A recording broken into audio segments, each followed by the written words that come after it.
सिद्धि का मतलब पता है क्या होता है? किसी को भी अपना गुलाम बनाना। आप चाहोगे कि मैं आपको एक कुत्ते की तरह जिंदगी दूं या आपको गुलाम बना के रख लूं पिंजरे के अंदर? तो शक्तियों को धक्के से बुलाना और उनसे कोई भी काम करवाना, इट्स कॉल्ड द सिद्धि। और शक्ति हमेशा साध्यता मांगती है, योग्यता मांगती है, सैक्रिफाइस जरूरी है। तो क्या आपने मांस भी खाया हुआ है?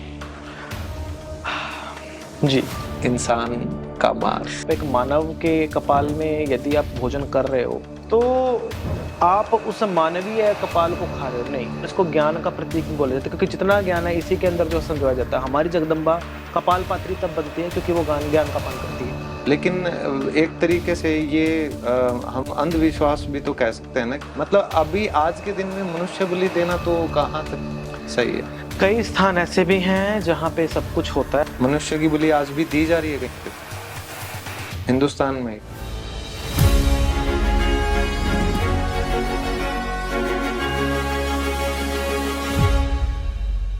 नमस्कार दोस्तों, स्वागत है आप सभी का मास्टर जी की बैठक में। और आज के पॉडकास्ट में जो हमारे गेस्ट हैं, ही नीड्स नो इंट्रोडक्शन।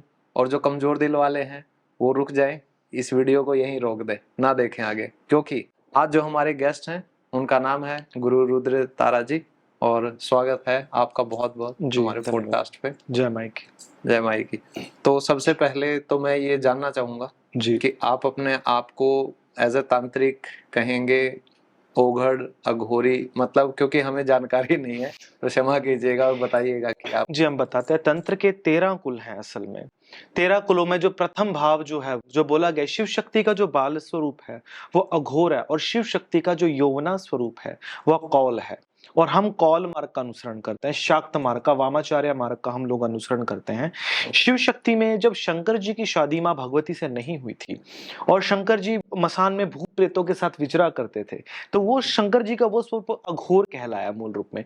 जब शंकर जी के साथ मां भगवती पार्वती जिस समय जो है कैलाश पे आई, उनके साथ उनकी सखियां आई, जिनको डाकनी वर्णिनी बोला गया तंत्र के अंदर, और यदि आप सात्विक भाषा में उनको बोलेंगे तो जया, विजय इत्यादि नामों से आप उनको जानते हैं।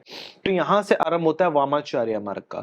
जो शक्ति कुल के उपासक जो लोग हैं, जो शक्ति की आराधना करते हैं, शक्ति के मार्ग के ऊपर लोग हैं, उस मार्ग का अनुसरण करते हैं, उस मार्ग के का चयन करने वाले लोगों को, उस मार्ग के कुल का चयन करने वाले लोगों को कौलाचार्य बोला जाता है। बोला कुलाचार्य, जो अपने कुल की नीतियों को, अपनी रीतियों को मां भगवती के मार्ग का चयन करके उस मार्ग का अनुसरण करते हैं, इनको कौल कहा गया है। अघोर तो शिव के जो है स्वरूप के रूप में जो है विराजमान होते हैं। तो कहीं ना कहीं हम अगर सरल शब्दों में अगर मैं कहना चाहूँ तो तांत्रिक हम कह सकते हैं। जी देखिए, तंत्र तो हर चीज के अंदर है, आपके अंदर है, मेरे अंदर है। आपका ये श्वास चल रहा है, ये भी श्वास तंत्र है।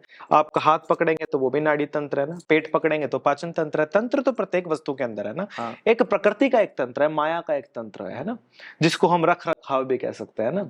उसी प्रकार से भक्ति का एक तंत्र है। तंत्र का मतलब क्या होता है? आप इंग्लिश टीचर, आपको तो पता ही है इस चीज का। मतलब तंत्र का मतलब क्या होता है? सिस्टम है ना। तो सिस्टम है ना। भक्ति का मतलब आधार ये होता है कि भक्ति को समझ के, भक्ति को सही तरीके से करने वाला, सिस्टमैटिकली करने वाला, इट्स अ तांत्रिक। मतलब सिस्टम को सिस्टमैटिकली तरीके से करने वाले इंसान को हम तांत्रिक बोल सकते हैं, और इसके जो कार्य करने का जो मार्ग है उसको हम बोलते हैं तंत्र। सिंपल। ओके। तो कहीं ना कहीं इसे काली विद्या से जोड़ा जाता है ज्यादातर, तो इसीलिए मतलब क्योंकि हम नेगेटिव पिक्चर में इन चीजों को देखते हैं। देखिए, काली विद्या नाम से तो कोई चीज नहीं होती, हम तो नहीं मानते हैं। जो स्पेशली हम जो है ये इस चीज के बारे में बोलते हैं, काली विद्या नाम से कोई चीज नहीं होती। तंत्र का देखिए 2 फेजेस है, हर चीज के 2 फेजेस होते हैं, नेगेटिव और पॉजिटिव। अब ये इलेक्ट्रिसिटी वायर जा रही है जैसे, है ना, इसके ऊपर सिलिकॉन आपने लेयर चढ़ाई हुई है। अगर डायरेक्टली आप इसको टच करें बिना मतलब पाँव के अंदर शूज पहने, तो आपको क्या लगेगा? झटका लगेगा ना।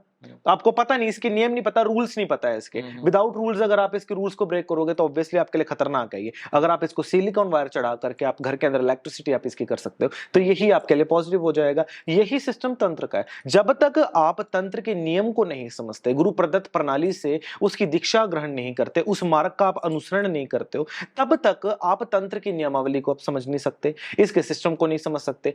आसान भाषा में अगर मैं आपके हाथ में तलवार देता हूं कि आपने, अब मैं स्वार देता हूं कि आपने इन सबको प्रोटेक्शन में लेना है अपने, अगर आप इनकी गर्दन उतार दो तो आप इन लोगों के लिए क्या बन जाओगे? विलन। और यहीं अगर आप कोई इनको मारने के लिए आ रहा, अगर आप इन लोगों के जो है प्रोटेक्टर बन जाओगे तो आप क्या बन जाओगे? हीरो। बस यही हिसाब है लोगों ने कि जिसके पास विद्या आई उन्होंने उस विद्या का प्रयोग अपने कुछ निजी कर्मों के लिए किया। किसने जो है धनवान लोगों को लूटने के लिए, कुछ लोगों की बुद्धि भ्रष्ट करने के लिए, मनचाही नारी को जो है का प्रेम प्राप्त करने के लिए, सुख प्राप्त करने के लिए। इस विद्या का जब नेगेटिव इफेक्ट जब समाज के मध्य फैला, तब लोगों ने इसको काले जादू के नाम से जोड़ दिया। किंतु काला जादू नाम की कोई चीज नहीं होती है। प्रत्येक वस्तु में अपना एक तंत्र है, भक्ति का एक तंत्र है। तो इस तंत्र को काला जादू नाम करके बोलना, हमें लगता है इस तंत्र की महासभ्यता का अपमान है। क्योंकि तंत्र तो भगवान शिव के मुख से निकला है और बोला जाता है सत्यम शिवम सुंदरम। जब शिव भगवान इतने सुंदर है तो उनके मुख से निकली हुई बात, उनके मुख से निकला हुआ तंत्र कितना सुंदर हो सकता है। बिल्कुल सही बात है ना। तो ये तंत्र गलत नहीं होता है, तंत्र करने वाला गलत नहीं होता है, लेकिन तंत्र का दुरुपयोग करने वाला गलत है। तो ये तो हर फील्ड में आपको जो है इंसान मिलेंगे। आप चाहे आम भाषा में आप इनको टेररिस्ट के बोल देते हैं, हमारे यहाँ इनको बुरे लोग बोल देते हैं, बस इतना फर्क है। अच्छा जी। तो कहीं ना कहीं जो ये साधना की हम बात करते हैं, जो तंत्र विज्ञान की हम बात करते हैं, तो कामाख्या मंदिर जो है जी, वो इनका गढ़ माना जाता है जी। और मैंने अभी देखा कि आप वहाँ होके भी आए हैं, दक्षिणेश्वर मंदिर भी गए थे आप जी। तो इसकी क्या मतलब महा धरती का वो केंद्र बिंदु कहा गया है। सिर्फ इस शताब्दी में नहीं, अगर आप 12th शताब्दी को भी अगर आप देखेंगे, पता चल जाएगा कि कामाख्या मंदिर के अंदर जो बौद्धिस्टों का जो तंत्र है, तिब्बत को तिब्बत क्यों बोला जाएगा? तारा के हिसाब से। अर्थात वहां पे जो शक्ति की जो आराधना जो हुआ करती, साधना हुआ करती, मूल रूप में भगवती तारा की आराधना उस स्थान पे हुआ करती। जो तिब्बतियों की जो देवी है ना, वो तिब्बतों की देवी की भी पूजा उस मंदिर में हुआ करती। तो मतलब हर शक्ति का केंद्र जो है वो कामाख्या है। क्योंकि बोला जाता है कामाख्या काम संपन्ना कामेश्वरी हर प्रिया कामना देही में नित्यम महाकामेश्वरी नमोस्तुते, कि वो महाकामाख्या माता जो प्रत्येक कामना की पूर्ति करती है, प्रत्येक कामना देने में हमें सक्षम है। हमारे मन में कोई कामना नहीं रहती, वो स्वतः जानती है उस चीज को, है ना। महाकामेश्वरी नमोस्तुते, तभी हम इस प्रकार की मां कामाख्या की हम आराधना करते हैं, क्योंकि हर वस्तु का उत्पन्नता का भाग योनि है। योनि सर्व अखिल खिल सर्व प्रदा, है ना। तो योनि के माध्यम से सर्व चीज उत्पन्न हुई है और योनि ही कारक, और मां भगवती का तो साक्षात योनि विग्रह स्थान पे जो उत्पन्नता का कारक है। तो तंत्र भी तो उसी स्थान से उत्पन्न हुआ है ना। आप भी, मैं भी, चराचर जगत के अंदर कोई भी व्यक्ति जो अलाइवली है, बिल्कुल जो बिल्कुल इस दुनिया के अंदर है, किसी भी रूप में है, उत्पन्न तो फीमेल वर्जन से हुआ है ना। तो उसे फीमेल वर्जन के उस डेवलपिंग फॉर्म को समझाने के लिए कामाख्या मंदिर इज ए हैबिटेटिंग सेंटर, हम ये बोल सकते हैं। तो वहां पे एक व्यक्ति यदि कामाख्या मंदिर में जाता है ना, वो लगभग स्त्री जाति की, नारी की इज्जत वो करना सीख जाएगा अच्छे से, क्योंकि माँ का स्वरूप इस रूप में है ना। क्योंकि अपनी प्रकृति को इंसान समझ सकता है वहां पे जाकर के, क्योंकि उसकी प्रकृति का आधार वहां पे है। अगर वो योनि थी तो आप हो, अगर योनि नहीं है तो कोई भी नहीं है, कोई भी नहीं। तो अपनी उत्पन्नता का मार्ग इसलिए उसको बोला गया है। आपके गले में जो मैं ये देख रहा हूँ माँ का जी एक स्वरूप, तो ये वही जी एक कामाख्या माता का ही एक फॉर्म है। इसको लज्जा गौरी बोला जाता है। अच्छा। ये नारी की उस दशा को जो है डिफाइन करता है, जो दशा नारी के ऊपर निकलती है। आपको पता होगा कि हर नारी जो इस दशा से निकलती है ना, उसको कितनी पीड़ाएं, कितनी यातनाओं से होकर के गुजरना पड़ता है ना। और उस दशा को आप तब तक नहीं समझ सकते जब तक स्वतः उस दशा से ना निकले। स्त्री के भाग को समझने के लिए स्त्री की प्रकृति को समझना जरूरी है। और माँ कामाख्या हमें सिखाती है कि शाक्तों के अंदर, वामों के अंदर, कौलों के अंदर कि स्त्री की प्रकृति क्या है और हमें उस प्रकृति के नियम के अनुसार बढ़ के हमें करना क्या है मूल रूप में। आपने देखा होगा कि अगर इस प्रकृति के रूप में अगर पुरुष का समावेशन हो जाए तो क्या उत्पन्न होता है ना। तो अगर प्रवाह होगा उसके मध्य अगर वो जाए तो वो उत्पन्नता का कारक बनता है सबका, आपका, मेरा, पूरे जगत ब्रह्मांड का। और लोग बोलते हैं कि मंदिर में जाने से उस समय पे नारी अपवित्र होती है। अगर उस दशा पे यदि वो अपवित्र है, मासिक धर्म चक्र पे यदि वो अपवित्र है, तो फिर उससे उत्पन्न होने वाला जो प्रोडक्ट है वो भी अपवित्र हो सकता है। फिर तो उत्पन्न कौन हो रहा है उससे? आपके अनुसार कौन उत्पन्न हो रहा है वहां से जीव जंतु, आप, मैं, हम सभी है ना। तो इसका मतलब क्या हम लोग अपवित्र हुए? लेकिन ये इतना क्यों बोला जाता है कि भाई अगर मासिक धर्म है तो महिलाओं को मंदिर में नहीं जाना चाहिए, किचन में भी नहीं जाना चाहिए? इसका रीजन है, हम आपको बताते हैं। जब इस प्रकार की दशाएं किसी औरत के ऊपर होती है ना, उस समय तो नेगेटिव शक्तियों का प्रभाव ज्यादा पड़ता है। बहुत सारी शक्तियां उनके साथ संपर्क कर सकते हैं। और मंदिर के पसारे के अंदर कई ऐसी शक्तियां होती हैं जो लोग अपनी समस्याओं के काट के लिए मंदिर में भी जाते हैं। और मंदिर के बाहर छोड़िए, मंदिर मतलब अपने घर से लेकर के मंदिर तक कई वो ऐसे चौराहों से लांग सकते हैं जहां पे अतिरिक्त आत्माओं या बुरी शक्तियों का वास हो सकता है, ताकि अच्छा। उस समय के दौरान वो उनके साथ संपर्क ना करे। इसलिए हमारे जो पुराने बुजुर्ग थे उन्होंने इस रीति को बोला कि बेटी आप चूल्हे को हाथ मत लगाइए, आप जो है घर के अंदर रहिए, आप कोई काम मत करिए, आप आराम करिए। तो इसको प्रथाओं के साथ जोड़ दिया गया। आज के टाइम में अगर देखा जाए तो इसके मतलब संदर्भ में कितना कुछ आता है। आजकल सैनिटरी पैड्स आ रहे हैं, हाँ, है ना? तो मतलब आजकल तो वो चीज खत्म ही हो चुका है बिल्कुल अच्छे से। बिल्कुल। आजकल लोग पिल्स ले रहे हैं, क्या कुछ ले रहे हैं, लेकिन असल में ये जो धर्म चक्र है, ये नारी की प्रकृति का एक भाग है और इससे हाँ, सभी को गुजरना पड़ता है, क्योंकि ये प्रकृति के अंदर उत्पन्नता हुआ है। अगर ये नहीं है तो फिर आप कहां से हो, ये बताओ जरा।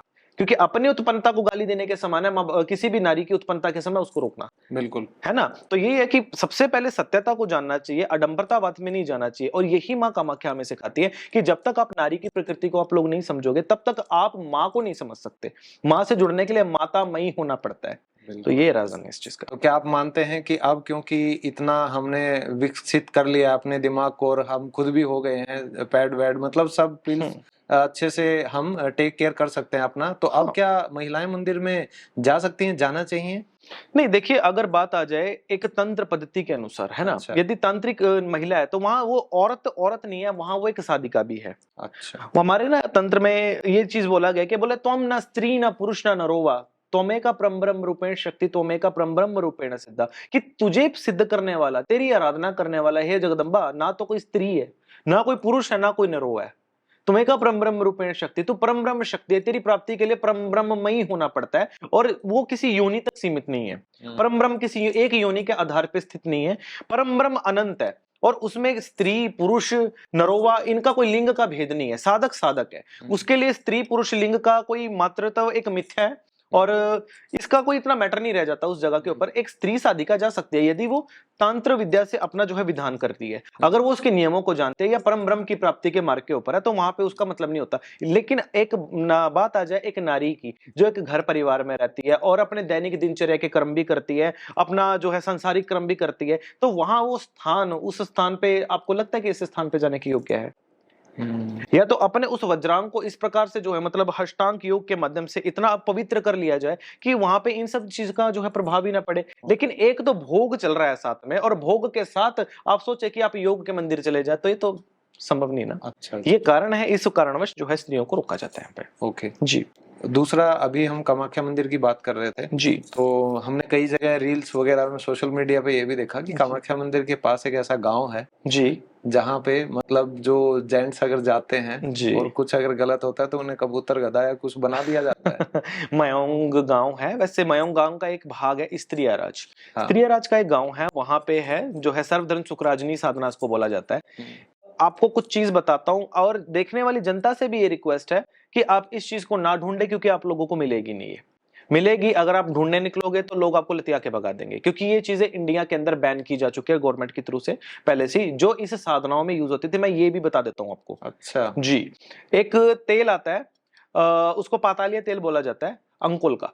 तो उसको अगर आप सिद्ध करना पड़ता है, पहले उसको सिद्ध करने के उपरांत तो आप अपने मुंह पे उसको मल लेते हो। मलने के उपरांत ना आप सामने वाले की आंखों में देखते हो, और सामने वाले को बोलते हैं कि देख मैं कुत्ता हूं, तो वो सामने वाले को तुम कुत्ता दिखाई दोगे। और ये गवर्नमेंट ने इसके लिए बैन किया है इंडिया के अंदर, क्योंकि इसके द्वारा लोगों के साथ लूट को सूट होनी चालू हो गई थी। जो इस विद्या को सिद्ध करके लोग क्या करने लगे थे, अपने ऊपर लगा करके बोलते अपनी आंखों में देख। आपने कई बार सुना होगा, पता नहीं क्या किया, मेरे नाक पे कुछ सुंघा दिया और बोला कि मेरे सोना उतार के मैंने दी थी, मुझे पता ही नहीं चला, मैं शक्ल भूल गई उस इंसान की, मैं उससे बातें करते। इन चीजों के कारण उसको बंद किया गया। अच्छा। इंडिया में इस चीज को बैन कर दिया गया, और ये इंडिया में मिलेगी भी नहीं आपको। और ये चीजें तंत्र विद्या के अंदर उपयोग होती हैं इन साधनाओं के लिए, जिसके बारे में आप बात कर रहे हो। अच्छा जी, और इसके बिना वो पूजा नहीं हो सकती। और वैसे हमने एक चीज का नाम लिया है, ऐसी अनेक चीजों की जो है जानकारी हमें, कि जो हम यहाँ ओपनली नहीं बोल सकते, नहीं तो पब्लिक हमारे ऊपर ही जो है कुछ ना कुछ एक्शन हो जाएगा कि आप ओपनली इन चीजों को बता रहे हो। मतलब ऐसी कई चीजें हैं, मतलब जिनके द्वारा आप ये साधना, सर्वधन सुखराजनी जो साधना है वो कर सकते हैं। आप बोलते हैं ना कि गधा कुत्ता घोड़ा कबूतर, वो दृष्टिबंधन होता है, असल में कोई स्वरूप निरूप में नहीं हो सकता। अच्छा। जी, वहां पे वो स्वरूप निरूप वे मतलब करने के लिए आपको पहले सर्वधन सुखराजनी साधना करना पड़ेगा, उसको लगाना पड़ेगा। आप बैठोगे ना, यदि आप ध्यान करोगे, प्राणम मध्य वक्ष्यामि सर्वधर्म विदाम्बरे, है ना, तो वहां पे अद्भुत कवचा देवा सर्व काम विदापकम, कि अर्थात उस जगह के ऊपर बैठ करके अगर आप कवच लगा करके ना बोलोगे कि हम श्वान अस्ति, कि मैं कुत्ता दिखाई दूं, तो सबको आप डॉग दिखाई दोगे उस जगह पे। ओहो। ये साधना है, और वो मलना पड़ता है वो अपनी बॉडी के ऊपर। तो ये चीज होती कुछ है। लोगों ने बोला है कि ऐसा उन्होंने देखा भी है खुद, और वो जी जाने से डरते हैं उस गांव में। जी जी जी, ये ऐसा सच है, लेकिन उसके पीछे का कारक ये है असल ये में। है। तो ये साधनाएं हैं, साधना है, सिद्धियां हैं, उनमें प्रयोग होने वाली कुछ चीजें हैं जिनके माध्यम से सब संभव है। तो साधना और सिद्धि से मैंने आपकी एक रील देखी थी जो कि बहुत वायरल है। जी तो एक शव है और जी उसके ऊपर आप कुछ पूजा वगैरह या मतलब कुछ कर रहे हैं आप, जी। तो क्या वो शमशान साधना उससे रिलेटेड कुछ था? वो उसे क्या शमशान बोला जाता साधना नहीं है, वो शव साधना है। वैसे तो इंडिया में ये बैन है, वो शव साधना भी नहीं बोल सकते, बशर्ते उनकी फैमिली भी वही है है? जो हाँ हाँ। जिनका शव है वो। हम्म। तो उनको तारक मुक्ति हमारे यहाँ बोला जाता है। जैसे आपने काली माँ को देखा है, भगवान शंकर की छाती के ऊपर कैसे प्रत्यंगिरा मुद्रा में सवार होती है। जब माँ ये दक्षिण पांव एक शव की छाती के ऊपर रखती है और दूसरा पांव शव के इस जांग के ऊपर रखती है, तो इसको बोला जाता है प्रत्यंगिरा मुद्रा। और ये प्रत्यंगिरा मुद्रा के ऊपर विराजमान होकर के यदि तारक मंत्र यदि जो है शव के कान में फूका जाए, तो जिस व्यक्ति का मतलब मृत्यु हुआ है उसको मोक्ष प्राप्त हो जाता है। तो उसको किसी भी योनि में भटकने की फिर आवश्यकता नहीं होती। और प्रत्येक जो चांडाली कर्म के जो चांडाल होते हैं, और जैसे हम चांडाल कर्म करते हैं, है ना, तो हम लोग हैं और हम वामाचार्य लोगों को ही अधिकार होता है कि हम लोग तार की विद्या को जो है फूक सकते हैं, या भगवान शंकर फूक सकते हैं कान में किसी के, या तार की विद्या को हम, या हमारे पास होती है तार की विद्या। अच्छा। जी, पूरे वामचार और कॉल मार्ग के अंदर होती है ये। तो हम लोग प्रत्यंगिरा मुद्रा में सवार होकर के उसके कान में यदि हम जो है वो तारक मंत्र फूकते हैं, तो उस शव का यदि दाह संस्कार कर दिया जाए, उसको ना तो उसको जो है मतलब कोई भी जो है मतलब बांध सकता है उसकी मृत आत्मा को, ना उसको परेशान करता है, उसको मोक्ष मिल जाता है। बशर्ते उनकी फैमिली के सामने ये चीज होती है, वो खुद उनकी फैमिली का रिक्वेस्ट था कि इनको मोक्ष मिल जाए, क्योंकि ये बीमारी से ग्रसित थी बहुत समय से। ओके। जी, इस चीज के कारण किया था। बाकी शव साधना का कॉन्सेप्ट है वो अलग है, वो उसका हम पब्लिकली हम विचार नहीं कर सकते हैं यहाँ पे शव साधना का, क्योंकि वो इंडिया में थोड़ा बैन है। लेकिन उसकी थोड़ी बहुत जानकारी हम आपको दे सकते हैं शव साधना की। शव साधना में जब शवारूढ़ हुआ जाता है ना, बोला शवरूढ़ा महाभीमा घोर दिस्वा हंसमुखी, तो जो शव के ऊपर विराजमान होगा ना, उसको डरने घबराने भय का चक्कर नहीं है। शव साधना कहीं पे भी हो सकता है। शव साधना किसी खंडहर में हो सकता है, किसी शमशान में हो सकता है, हॉस्पिटल में भी हो सकता है, मुर्दा घर के अंदर। लेकिन जिसकी आत्मा का मंत्रण किया जा रहा है, जितने शव है वो सब जाग जाते हैं, और कोई नहीं चाहेगा कि हमारा दुरुपयोग हो। वहां उन सबसे साधक को खतरा होता है। वहां पे सिद्धासनी मुद्रा शव के ऊपर लगती है। अब सिद्धासनी मुद्रा पता कैसे होती है? दोनों पांव, जैसे आपने कई बार देखा होगा देवी माँ की मूर्ति के अंदर दोनों पांव शव की छाती के ऊपर होते हैं, और इसी दशा में शव के ऊपर बैठना पड़ता है। और ये जब इस शव के इस दशा में बैठते होते होते सिद्धासनी असल में, और सिद्धासनी में शवासन जो है लेना पड़ता है। माने पुरुष हो तो उसको स्त्री का जो है शव लेना पड़ता है, और देखा होगा वो स्त्री थी। और अगर नारी हो तो उसको पुरुष का शव लेना पड़ता है, और उसकी योनि में पुरुष का वीर्य होना अनिवार्य है उस समय। तो की क्यों जाती है, इससे मिलता क्या है? जिस प्रकार से माँ काली शवरूढ़ हो जाती है जिस समय, उसी समय एक साधक जब माँ काली के प्रत्यक्ष दर्शन करना चाहता है, कुलावर्णम तंत्र का ये नियम है, और रसतंत्र विज्ञान का ये नियम है, और डाकनी तंत्र का ये नियम है कि जो व्यक्ति माँ पार्वती और माँ काली की साधना बिना शव साधना किए करता है, उसको कभी भी भगवती की प्रत्यक्ष सिद्धि नहीं हो सकती। माँ की प्रत्यक्ष सिद्धि प्राप्त करने के लिए, माँ को प्रत्यक्ष करने के लिए शव साधना सबसे बड़ी महासाधना बोली गई है। क्योंकि जो साधक शव साधना नहीं करता, वो सारा संसार तक ब्रह्मांड में भटक ले, उसको कभी भी माँ प्रत्यक्ष दर्शन नहीं देगी। और ये तंत्र मार्ग की, वामपंथ की और कौल मार्ग की सबसे प्रचंड साधनाओं में से एक है। मैं पूछ सकता हूँ आपने कौन कौन सी साधनाएं की हैं आज तक?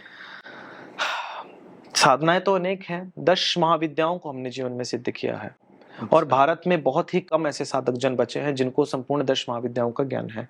और संपूर्ण 10 महाविद्याओं को सिद्ध करने के लिए साधक को शमशान साधना, गुरु साधना, इष्ट साधना और शमशान साधना के साथ शव साधना का भी ज्ञान होना चाहिए। और ये हमारी साधना बहुत छोटी सी उम्र में हम कर चुके हैं, और उसके उपरांत कितने बार कर ली इसकी कोई गिनती नहीं है। अभी रिसेंटली अभी शिष्य बच्चों को सिखाना था इस चीज के लिए, तो अभी हम तारापीठ के मां शमशान में भी इस साधना को भी हाल ही अभी 4-5 दिन पहले ही परफॉर्म किया गया। तो ये जितनी भी आप साधनाएं करते हैं, हर सिद्धि, हर साधना से आपको कोई सिद्धि प्राप्त होती है? जी, प्राप्ति होती है हर चीज से। जैसे हमारे यहाँ 10 महादेवियां बोली गई हैं, महाविद्याएं। प्रथम काली हमारी जगदम्बा, इसके बगैर जीवन में प्राप्ति हो ही नहीं सकती। सभी का एक टारगेट होता है जगदम्बा, क्योंकि आदि माँ पराशक्ति है। और आदि पराशक्ति के दर्शन कौन नहीं करना चाहेगा अपने मोक्ष के लिए? जो देवी माँ के दर्शन कर ले उसका मोक्ष हो जाएगा। हम लोगों का पूजा का आधार ये होता है कि अब इस जीवन में आए हैं तो आगे हमें मोक्ष प्राप्त हो जाए, हमें पुनः इस जीवन में ना आना पड़े, वापिस हमें इस संसार के माया जाल में ना पड़ना पड़े, दोबारा हम इस योनि चक्र से दोबारा हम ना निकले। सबसे पहला तो आधार ये होता है, मोक्ष हम सबका आधार होता है। दूसरा, जो काली माँ है, जैसे अब काली माँ की प्राप्ति या सिद्धि इसलिए प्राप्त की जाती है मूल रूप में, ताकि हम अपने काल पे भी विजय प्राप्त कर सके, हम किसी बीमारी से ना मर सके, काल हमारा भक्षण ना करे, भगवती भले भक्षण कर ले। अच्छा, कोई एक्सीडेंट में हम लोग ना जा सके, क्योंकि वो अभी हमारा काल नहीं है, लेकिन काल हमें ले जा रहा है। बोलते हैं ना, जिस समय बेटाइम किसी की मौत हो जाए। हाँ, मार्कंडेय ऋषि जैसे थे, जिस समय उन्होंने इतना भगवान शंकर को प्रसन्न कर ले, वो महाकाल को चिपट गए और जो है काल लेने के लिए आए थे जिस समय पे, तो उस समय पे काल कुछ ना कर सके, क्योंकि महाकाल सामने विराजमान थे। तो महाकाल की जो शक्ति है, क्योंकि काली गति की शक्ति भी है, ये काल समय को भी बोला गया है। अच्छा, और जो इंसान समय से पार होकर के मोक्ष प्राप्त करना चाहता है, समय चक्र में नहीं फंसना चाहता, उसके लिए काली की साधना अनिवार्य होती है। जो इंसान तरना चाहता है कि अब मुझे इस जंजाल में नहीं रहना, मुझे हमेशा के लिए मोक्ष ले लेना है, माँ के चरणों में सदा के लिए विलीन हो जाना है, वो तारा की साधना करता है। तारा की साधना इसलिए की जाती है ताकि जब जीवन में आप फंस जाओ, कोई रास्ता आपको ना दिखाई दे कि अब जैसे कि अब कोई मेरे मतलब आगे पीछे नहीं है, मैं फंस चुका हूँ मूल रूप में। जैसे द्रौपदी का क्या देखा था, कैसा था कि मतलब जब तक उसको शंका थी भगवान के ऊपर, वो अपनी ऐसे साड़ी पकड़ के खड़ी रही और वो साड़ी उसकी खींचता रहा, है ना, दुशासन। तो उस समय पे उसको भगवान के ऊपर संदेह था कि पता नहीं भगवान आएंगे या नहीं आएंगे, पता नहीं मेरी इज्जत बच पाएगी या नहीं बच पाएगी, क्योंकि विश्वास नहीं था ना।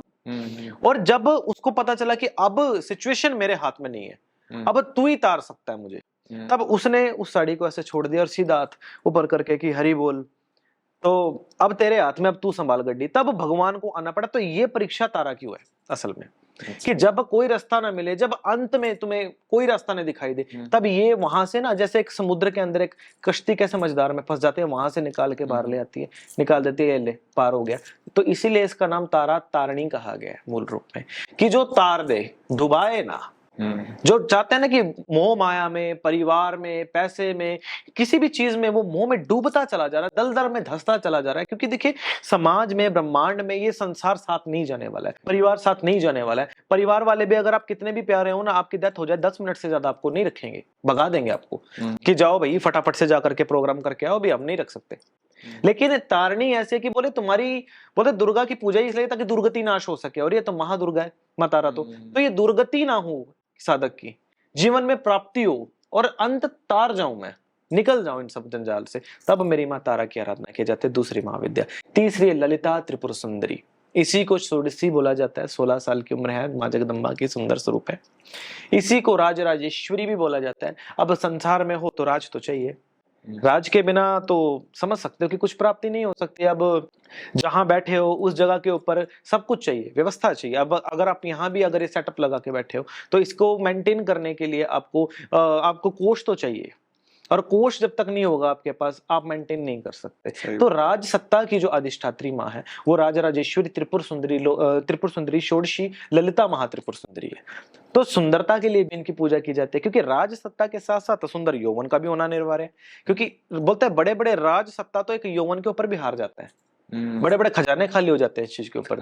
तो यहाँ पे जगदम्बा जो ललिता त्रिपुर सुंदरी माँ है ना, वो यौवना के लिए लोग जो है इसके त्रिपुर सुंदरी रूप में आराधना करते हैं। वो ऐसा स्वरूप कर देगी कि बात छोड़ दीजिए, कि त्रिभुवन मोहन के ब्रह्मांड मोहन जो आराधना करते हैं, वो इसलिए भी करते हैं षोडशी, जो चाहते हैं कि हमारी आयु वर्गी ना बढ़ सके, हम सदा जवान नहीं, यौवन मान रहे, हमेशा हष्ट पुष्ट रहे, तंदुरुस्त रहे, उसके लिए षोडशी रूप में आराधना करता है, कामाख्या के रूप में। और ये सब जो नाम है वो एक ही मां ललिता त्रिपुर सुंदरी के हैं। अच्छा, अलग अलग फॉर्म में इनकी पूजा की जाती है, कामाख्या कामनाओं की पूर्ति के लिए। तो ये जगतदात्री माँ की तो महिमा कितनी जो है गाई जाए उतनी कम है। चौथी महाविद्या माँ भुवनेश्वरी। भुवन को बोला जाता है भवन, ईश्वरी, अर्थात जो घर परिवार राज सत्ता की जो है ईश्वरी है। आप राज सत्ता तो प्राप्त कर लिया आपने, अब उसको चलाओगे कैसे, मेंटेन कैसे करोगे?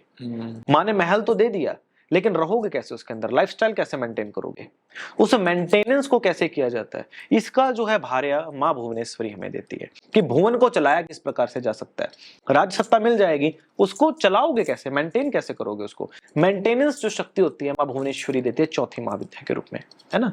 भैरवी, अब इतना कुछ दे दिया माँ ने, राज सत्ता दे दी, है ना, और दे दिया मेंटेनेंस करने का भी है। अब मोह मेरा फिर से पड़ गया कि कहीं मेरा कोई लूट ना ले भाई, मुझे ये टेंशन है कि मेरे पास राज सत्ता तो माँ ने दे दी, अब कोई लूट लेगा, अब मुझे तो इसका भी भय कि कल को मैं मर गया पता नहीं कोई क्या करेगा, इसका क्या नहीं करेगा। इस भय से मुक्ति के लिए माँ भैरवी की आराधना, पांचवी महाविद्या, कि मुझे भय से मुक्ति दे हे जगदम्बा, क्योंकि राज सत्ता भोग रहा है, कल को मृत्यु हो जाए तो मुझे इसका भी भय, लेकिन ये तो अटल सत्य है, मरने से तो हर कोई डरता है, लेकिन सत्य भी तो है ये। हाँ। तो सत्य को स्वीकार करने से डरते हैं, मरने से कोई नहीं डरता, क्योंकि मरना सभी को है ना। तो उस भय जो तुम्हारे मन के अंदर हो, कोई भी किसी भी प्रकार का एनी काइंड ऑफ फियर, वो माँ जगदम्बा भैरवी खत्म कर देती है। बोला उत्तर भानु सहस्त्र कांति मरुणा शिवमार्थ शिरो मालिका, अर्थात इसके ध्यान में कितना अच्छा बोला गया ना, मन के अंदर विचारों का एक गठड़ी बन करके जो है सामने आती है ना, और उसका भय का नाश। जैसे एक पत्थर आपको एक रहता है ना कि मतलब मेरे पास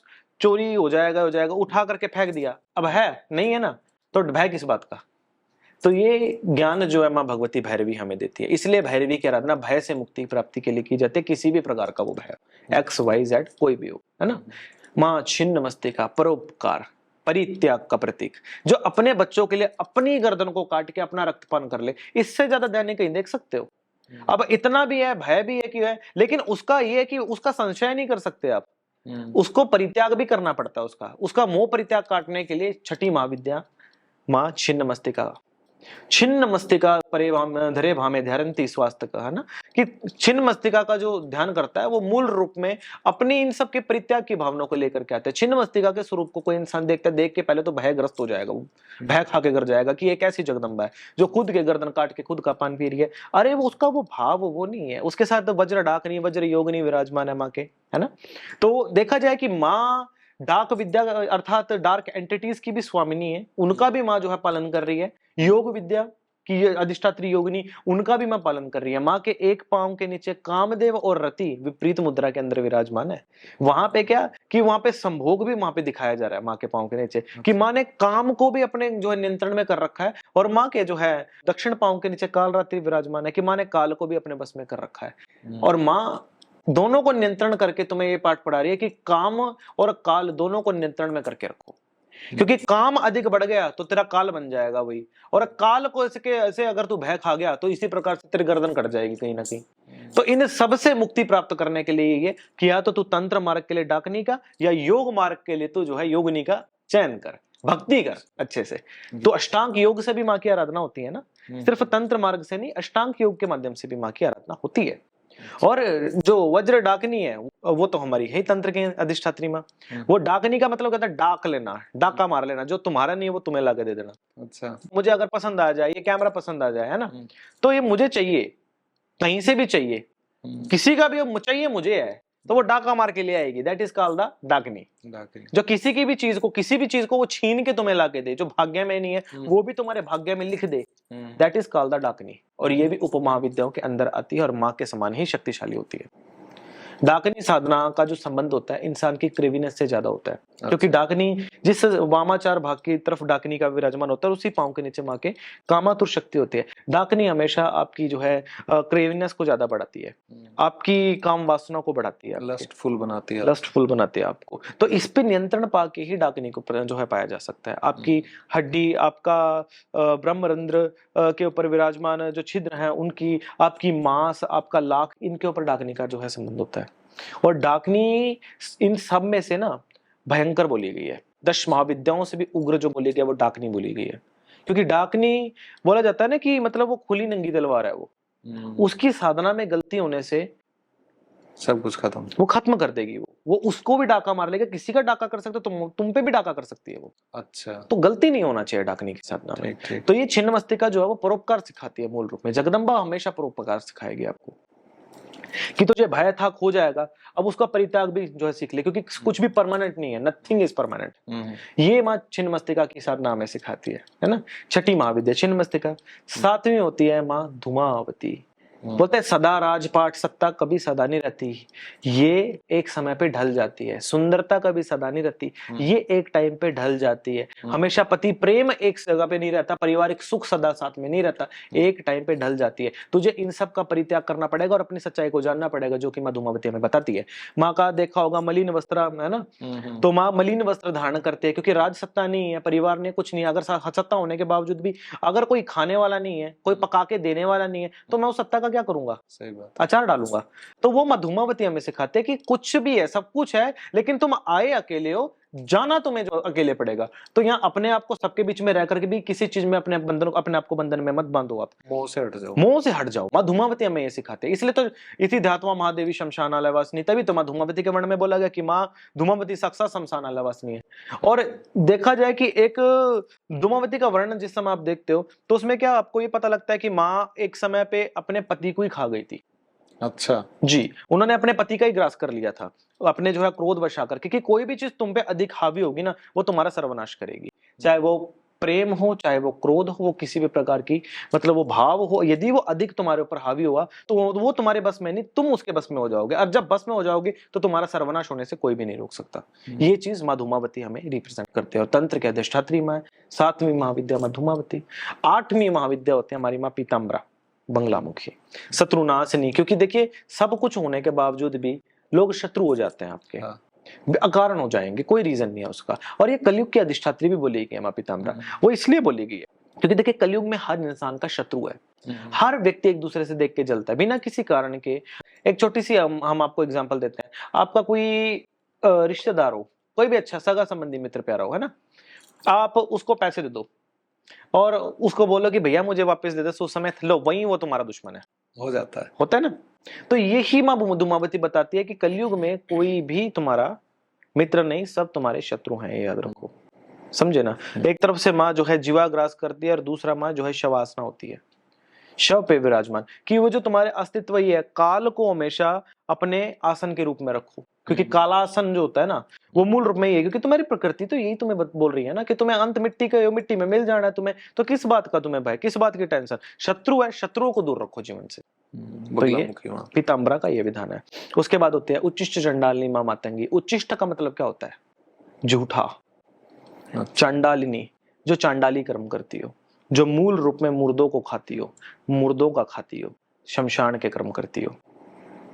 कर्म तो कोई भी हो, वो अच्छा नहीं है, वो बुरा नहीं है, वो क्रम है, किसी भी प्रकार का क्रम है। और उच्चिष्ट, उच्चिष्ट भोग लगता है माँ को, झूठा भोग लगता है, क्योंकि कहीं एक ऐसी दशा भी तुम पे आ सकती है, शत्रु ऐसा भी कर्म कर सकते हैं जहां तुमसे भोजन भी छीन सकता है, और तुम्हें ऐसी दशा आ जाए कि तुम्हें किसी का उच्चिष्ट भोजन भी करना पड़ सकता है, किसी के घर से भिक्षामणि करके खाना पड़ सकता है, शायद वो उन्होंने घर में से बाद में बचा तुम्हें दिया हो, तो वो उच्चिष्ट हुआ कि नहीं हुआ।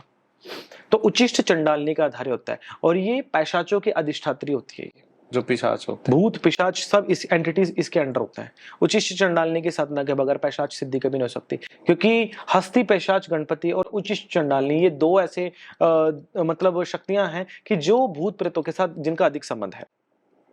ठीक, तो उसके उपरांत आ जाते हैं कमलेश्वरी विद्या, जिसको लक्ष्मी के रूप में लोग लक्ष्य आमी, हाँ, कि लक्ष्य है, ये मेरा है, मुझे कंप्लीट करना है। वैसे भी माँ कमला तो सभी की जो है प्रायोरिटी है कि अपना अपना मेंटेनेंस करना है तुम्हें, है ना। तो पूरा 10 महाविद्या कॉन्सेप्ट यही है ना कि भक्ति मुक्ति करंसन से कल्प वृक्ष स्वरूप का, कि भक्ति करोगे तो मुक्ति ऑटोमेटिकली हो जाएगी। कल्प वृक्ष स्वरूप का, अपनी कल्पनाओं के पेड़ को आगे बढ़ाते चले जाओ, भक्ति करते चले जाओ, फल की चिंता छोड़ दो।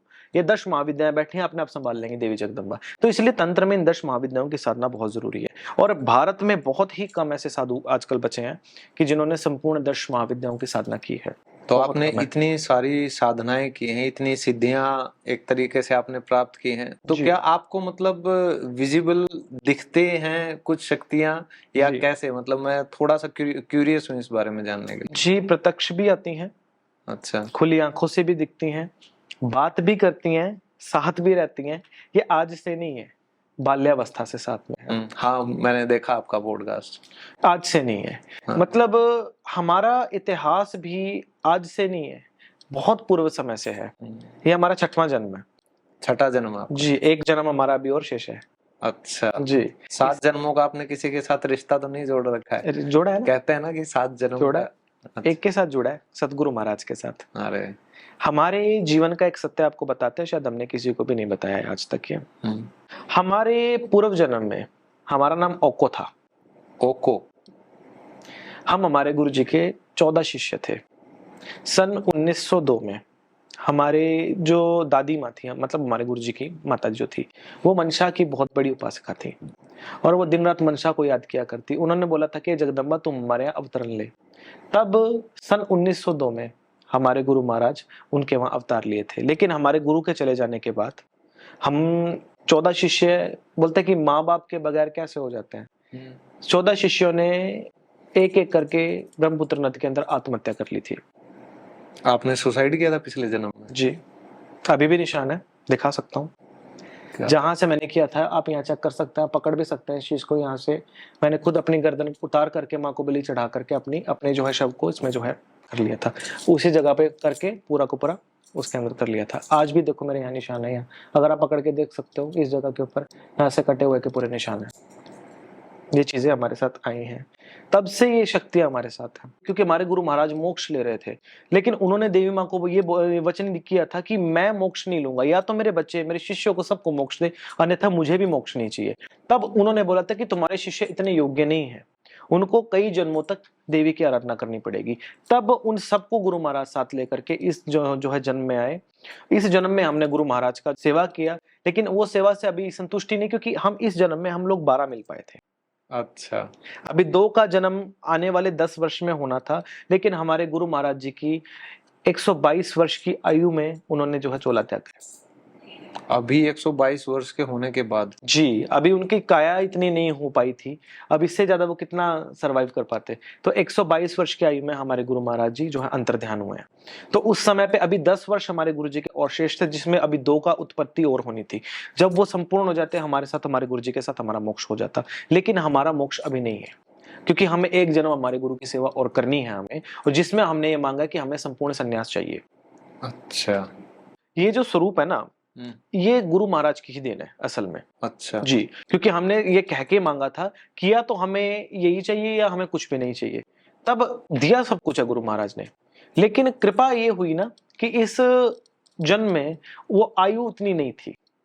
अभी था 134 वर्ष था, लेकिन एक शरीर का एक स्ट्रक्चर जो होता है ना, प्रकृति में 134 वर्ष थी उनकी, लेकिन अभी उनका जो स्ट्रक्चर था वो इतना नहीं हो पा रहा था, क्योंकि भोजन पानी भी नहीं हो पा रहा था अभी आयु में, आप समझ सकते हो। तो ये चीज हुआ। तो 122 वर्ष की आयु में हमारे गुरु महाराज ने अपना जो है अंतर्ध्यान हुआ, हमारे गुरु महाराज। और हमें ये भी पता है कि हमारे गुरु महाराज अब कहाँ उत्पन्नता लेंगे और हमें कब उत्पन्नता लेनी है। तो आपको अपना भविष्य भी पता है, भूतकाल भी पता है, वर्तमान तो पता है ही। जी, क्योंकि हमारे गुरु महाराज के द्वारा हमारी जो हमें पूरे जीवन का सार हमें दिखाया गया है, वो सब सार हमें जो है जीवन में जो है प्रत्यक्षित है। और हमें ये भी पता है कि आने वाले जीवन में हमारे साथ क्या होने वाला है। अच्छा, हमें सब पता है। और हमें ये भी पता है, हमें डेट भी पता है अपनी, लेकिन हम बताएंगे नहीं क्योंकि इसकी आज्ञा नहीं है हमें। अच्छा जी, से बड़ा मतलब एक चमत्कार कह लीजिए आज के जीवन में कि किसी को अपनी डेथ डेट भी पता हो कि मैं कब मरने वाला हूँ। जी, मुझे ये भी पता है, और अगले जन्म का भी पता है, कहाँ जन्म लेंगे आप, क्या बनेंगे और कैसे आप। देवी माँ की तरफ से पहले से निर्धारित है सब कुछ। क्या बात है। आज भी ये सच्चाई है, चाहे आप इसको प्रैक्टिकल भी करके देख सकते हो कि अगर पूनम की रात में अगर हम किसी भी नदी में चले जाएं, अगर चंद्रमा की कला पानी पे पड़ेगी, पानी की सतह चमकेगी, अगर हम जल में प्रवेश किया तो कहीं ना कहीं से सांप निकलता है, और ये होता है। अच्छा, हाँ, ये आएगा ही आएगा, ये चाहे हम कभी भी जाएं उसने आना ही आना है, क्योंकि हम मनसा लोक से हैं, हम जो है नागवंशावली से हैं, और ये चीज हमारे साथ होती है। ये हम हमेशा से देखते आ रहे हैं चीज को, और नाग हमारे लिपट जाते हैं। अच्छा। आज तक कम से कम 128 बार से ज्यादा मुझे जहरीले सांपों ने काटा है। 128 बार सांपों ने आपको काटा? इससे भी ज्यादा बार हो चुका होगा, लेकिन आज तक माता रानी की कृपा से मैंने कोई दवाई नहीं ली है। सिर्फ सर्पगंधा की जो जड़ होती है ना, उसको प्रणाम करके छुआ है, उसके तावीज को बना करके धारण किया है। मुझे किसी दवाई की जरूरत नहीं पड़ी, माता रानी की कृपा से आज तक मैं ठीक हूँ। ये हमारे गुरुजी ने ये बात बोली थी कि आप इसको टेस्ट कर सकते हो इस चीज से। तो आपने एक बताया जहां से आप आते हैं, जिस कुल का आप मतलब अनुसरण कर रहे हो, तो कपाल में खाना खाया जाता है। जी, तो कपाल पात्री होते हैं। क्या आज भी कपाल में खाना खाते हैं? जी, हम यहाँ ला नहीं सकते क्योंकि बहन है, हमारे साथ ही रहता है, हम कपाल में ही अन्न ग्रहण करते हैं। तभी आपने मेरे यहाँ पे कुछ लिया नहीं। जी, ये रीजन है। तो क्या आपने मांस भी खाया हुआ है?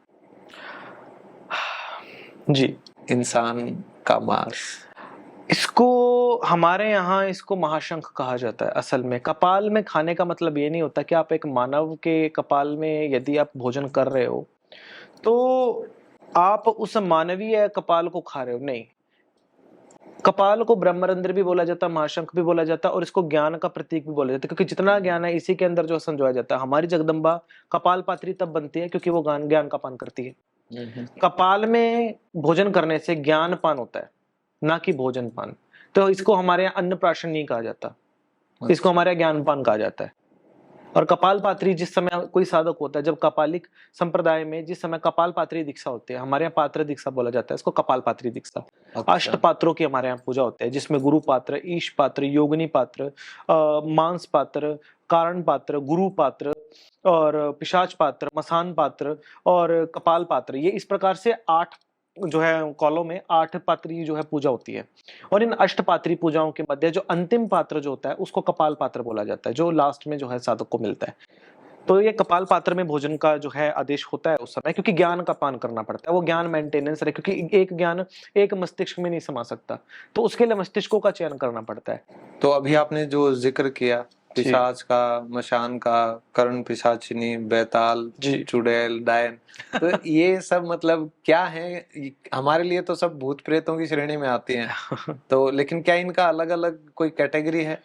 देखिए, आपने जब बात की है यहाँ पे कर्ण पैशाचिनी की आपने बात की है, पैशाचिनी कई होती है, हस्ती पैशाचिनी होती है, चिची पैशाचिनी होती है, लांबोदरी पैशाचिनी होती है, उचिष्णी पैशाचिनी होती है, तो कई प्रकार की पैशाचिनी होती है। पैशाचिक कर्म एक अलग मैटर है। पैशाचिक संस्करण जो होता है तम विधान से इनका पूजन का जो है पद्धति अनुसरण होता है इनका, क्योंकि पैशाचिक जो क्रियाएं होती हैं वो मूल रूप में किसी विशेष कार्यों की पूर्ति के लिए होती है। मान लो कि आपने किसी एक पर्टिकुलर स्थान पे किसी से कोई चीज मंगवानी है, उस चीज के लिए पैशाच साधना होती है। संबंधित आपने गाड़ा हुआ धन निकालना है, उसके लिए पैशाचिक साधना होती है। संबंधित आपने किसी एरिया के अंदर किसी की कोई चीज मंगवानी है, उसके लिए पैशाचिक साधना होती है। किसी शत्रु को डराने धमकाने मारने के लिए इनके लिए पैशाचिक साधनाएं होते हैं। पैशाचों का हिसाब ये होता है कि वो मृत्यु करके आ सकता है, परेशान करके आ सकता है, कोई सामान उठा के ला सकता है। इन चीजों के लिए पैशाचों की साधना होती है।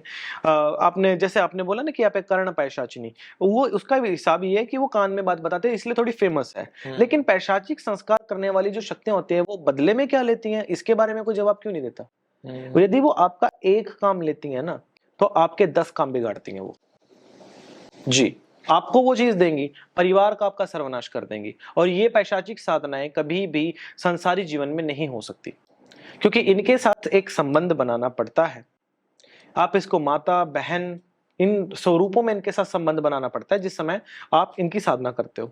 अच्छा। अगर माता के रूप में अगर आप इनकी साधना करते हो तो जैसे एक माँ प्रोटेक्टर करती है बच्चे को, वैसे प्रोटेक्ट करेगी और ये कुछ भी नहीं करेगी, बुरी शक्तियों से बचाएगी। बहन के रूप में अगर आप इनको प्रोटेक्ट करते हो तो ये आपके उन आने वाले कालों की आपको जानकारी देगी जो चल रहा है फिलहाल अभी।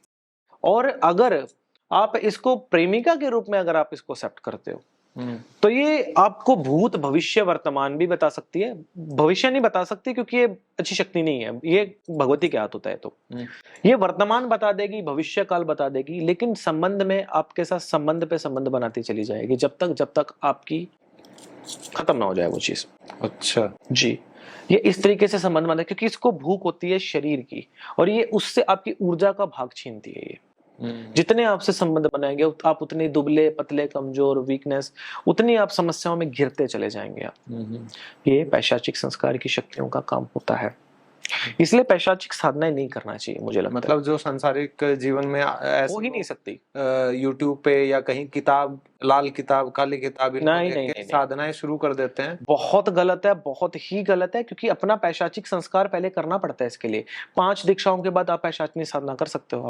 जो है प्रदत्त गुरु दीक्षा, मंत्र दीक्षा, पैशाच दीक्षा, मशान दीक्षा, महादीक्षा, ये दीक्षाएं होती हैं इसकी अलग अलग। 5 दीक्षाओं के बाद किसी पैशाचिक साधना को जो है आप उठा सकते हो। आप कहीं से भी मंत्र उठा के अगर आप कर लोगे, पहली बात तो देखिए ये कलयुग है, ये सतयुग नहीं है। हर मंत्र भगवान शिव के द्वारा कीलित है इस कलयुग में, है ना। जब तक आपको मंत्र उत्कीलन का जो है विधान नहीं पता, आप मंत्र नहीं उठा सकते। मंत्र को अगर उत्कीलित कर लिया तो मंत्र को शापोद्वार करना पड़ेगा। क्यों? मंत्र को जिसने लिखा या बताया होगा उसने श्राप दिया होगा इसको, है ना। उसके बाद वो पापाचार करना पड़ेगा ताकि मंत्र साधना के दौरान अगर कोई गलती उसका पाप आपको ना पड़ जाए, है ना।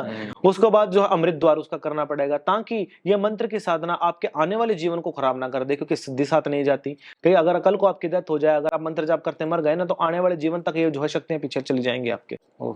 हाँ, और इसका जो है महाद्वार होता है इसका अंतिम में जो है, मतलब ओइंग द्वार बोलते हैं इसको। ये गुरुद्वार होता है क्योंकि गुरु को साथ में लेकर के इस मंत्र को चलना पड़ता है फिर। तो एक मंत्र को सिद्ध करने के ये 5 तरीके होते हैं, समझ गए। तो ये 5 प्रकार से पहले उन मंत्रों का भी एक संस्कार करना पड़ता है। मंत्र को पहले जप करने से पहले उन मंत्रों की एक पूजा होती है जो हमने बताई इन 5 प्रकार से।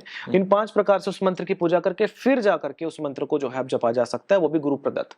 और उसको जपने के भी अपने अलग जो है नियम होते हैं, कायदे हैं, कानून है, विधान है, पुरुषण के अलग अलग तरीके हैं, है ना। तो आप ऐसे नहीं कि कहीं पे भी एक मंत्र लिख दिया, कोई क्या कर लेगा जब विधान ही नहीं पता उसका। लेकिन मैंने सच में यूट्यूब पे भी देखा है कि आज के दिन कई लोग ऐसे मंत्र भी बता देते हैं कि आप ये कर लो, ये साधना कर लो, ऐसे कर लो, और लोग करते भी हैं, करने भी लग गए हैं आजकल। तो मतलब ये चीज बहुत ज्यादा चल पड़ी है। तो सर्वनाश उन लोगों का होगा बिल्कुल 100% होगा। गलती ना करें भाई। हमने हजारों लोग ऐसे देखे हैं जो पागल हो चुके हैं इस चीज में। हमने हजारों लोग ऐसे देखे हैं जिनके घर उजड़ चुके हैं इस चीज में। हमने हजारों लोग ऐसे देख चुके हैं कि जो आत्महत्या कर चुके हैं इन सब चीजों के पीछे। जी, क्योंकि आप बिना किसी मंत्र का उत्कीलन किए यदि आप उसको जपना शुरू कर देते हैं, वो शक्ति से तो संपर्क होता नहीं है।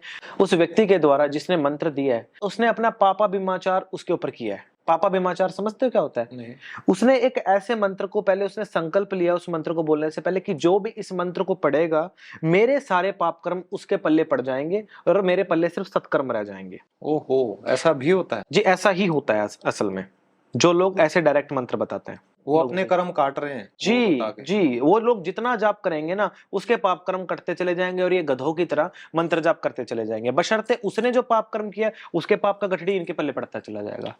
ये उसके कारण ये लोग नीचे नीचे नीचे होते चले जाएंगे और वो इंसान जो है ऊपर ऊपर ऊपर ऊपर होता चला जाएगा। आजकल यंगस्टर्स को क्या है कि इन चीजों में, ओकल्ट में बड़ा मतलब इंटरेस्ट आता है कि हम भी कुछ शक्ति हासिल कर लें, ये कर लें। मैं झूठ नहीं बोल रहा, क्योंकि जब मैं कॉलेज में था जी तो मैं भी कुछ ये वशीकरण का टोटका लगाओ या कुछ मुझे ऐसे ही बहका के किसी ने लाल किताब या काली किताब में एक बगलामुखी माँ की साधना के बारे में बता दिया कि ऐसे ऐसे कर लो, पीला सारा पेंट कर लो। हमने पेंट करा पीले वस्त्र में, अमावस्या की रात थी, कुछ हमने किया मंत्र जाप जो भी है।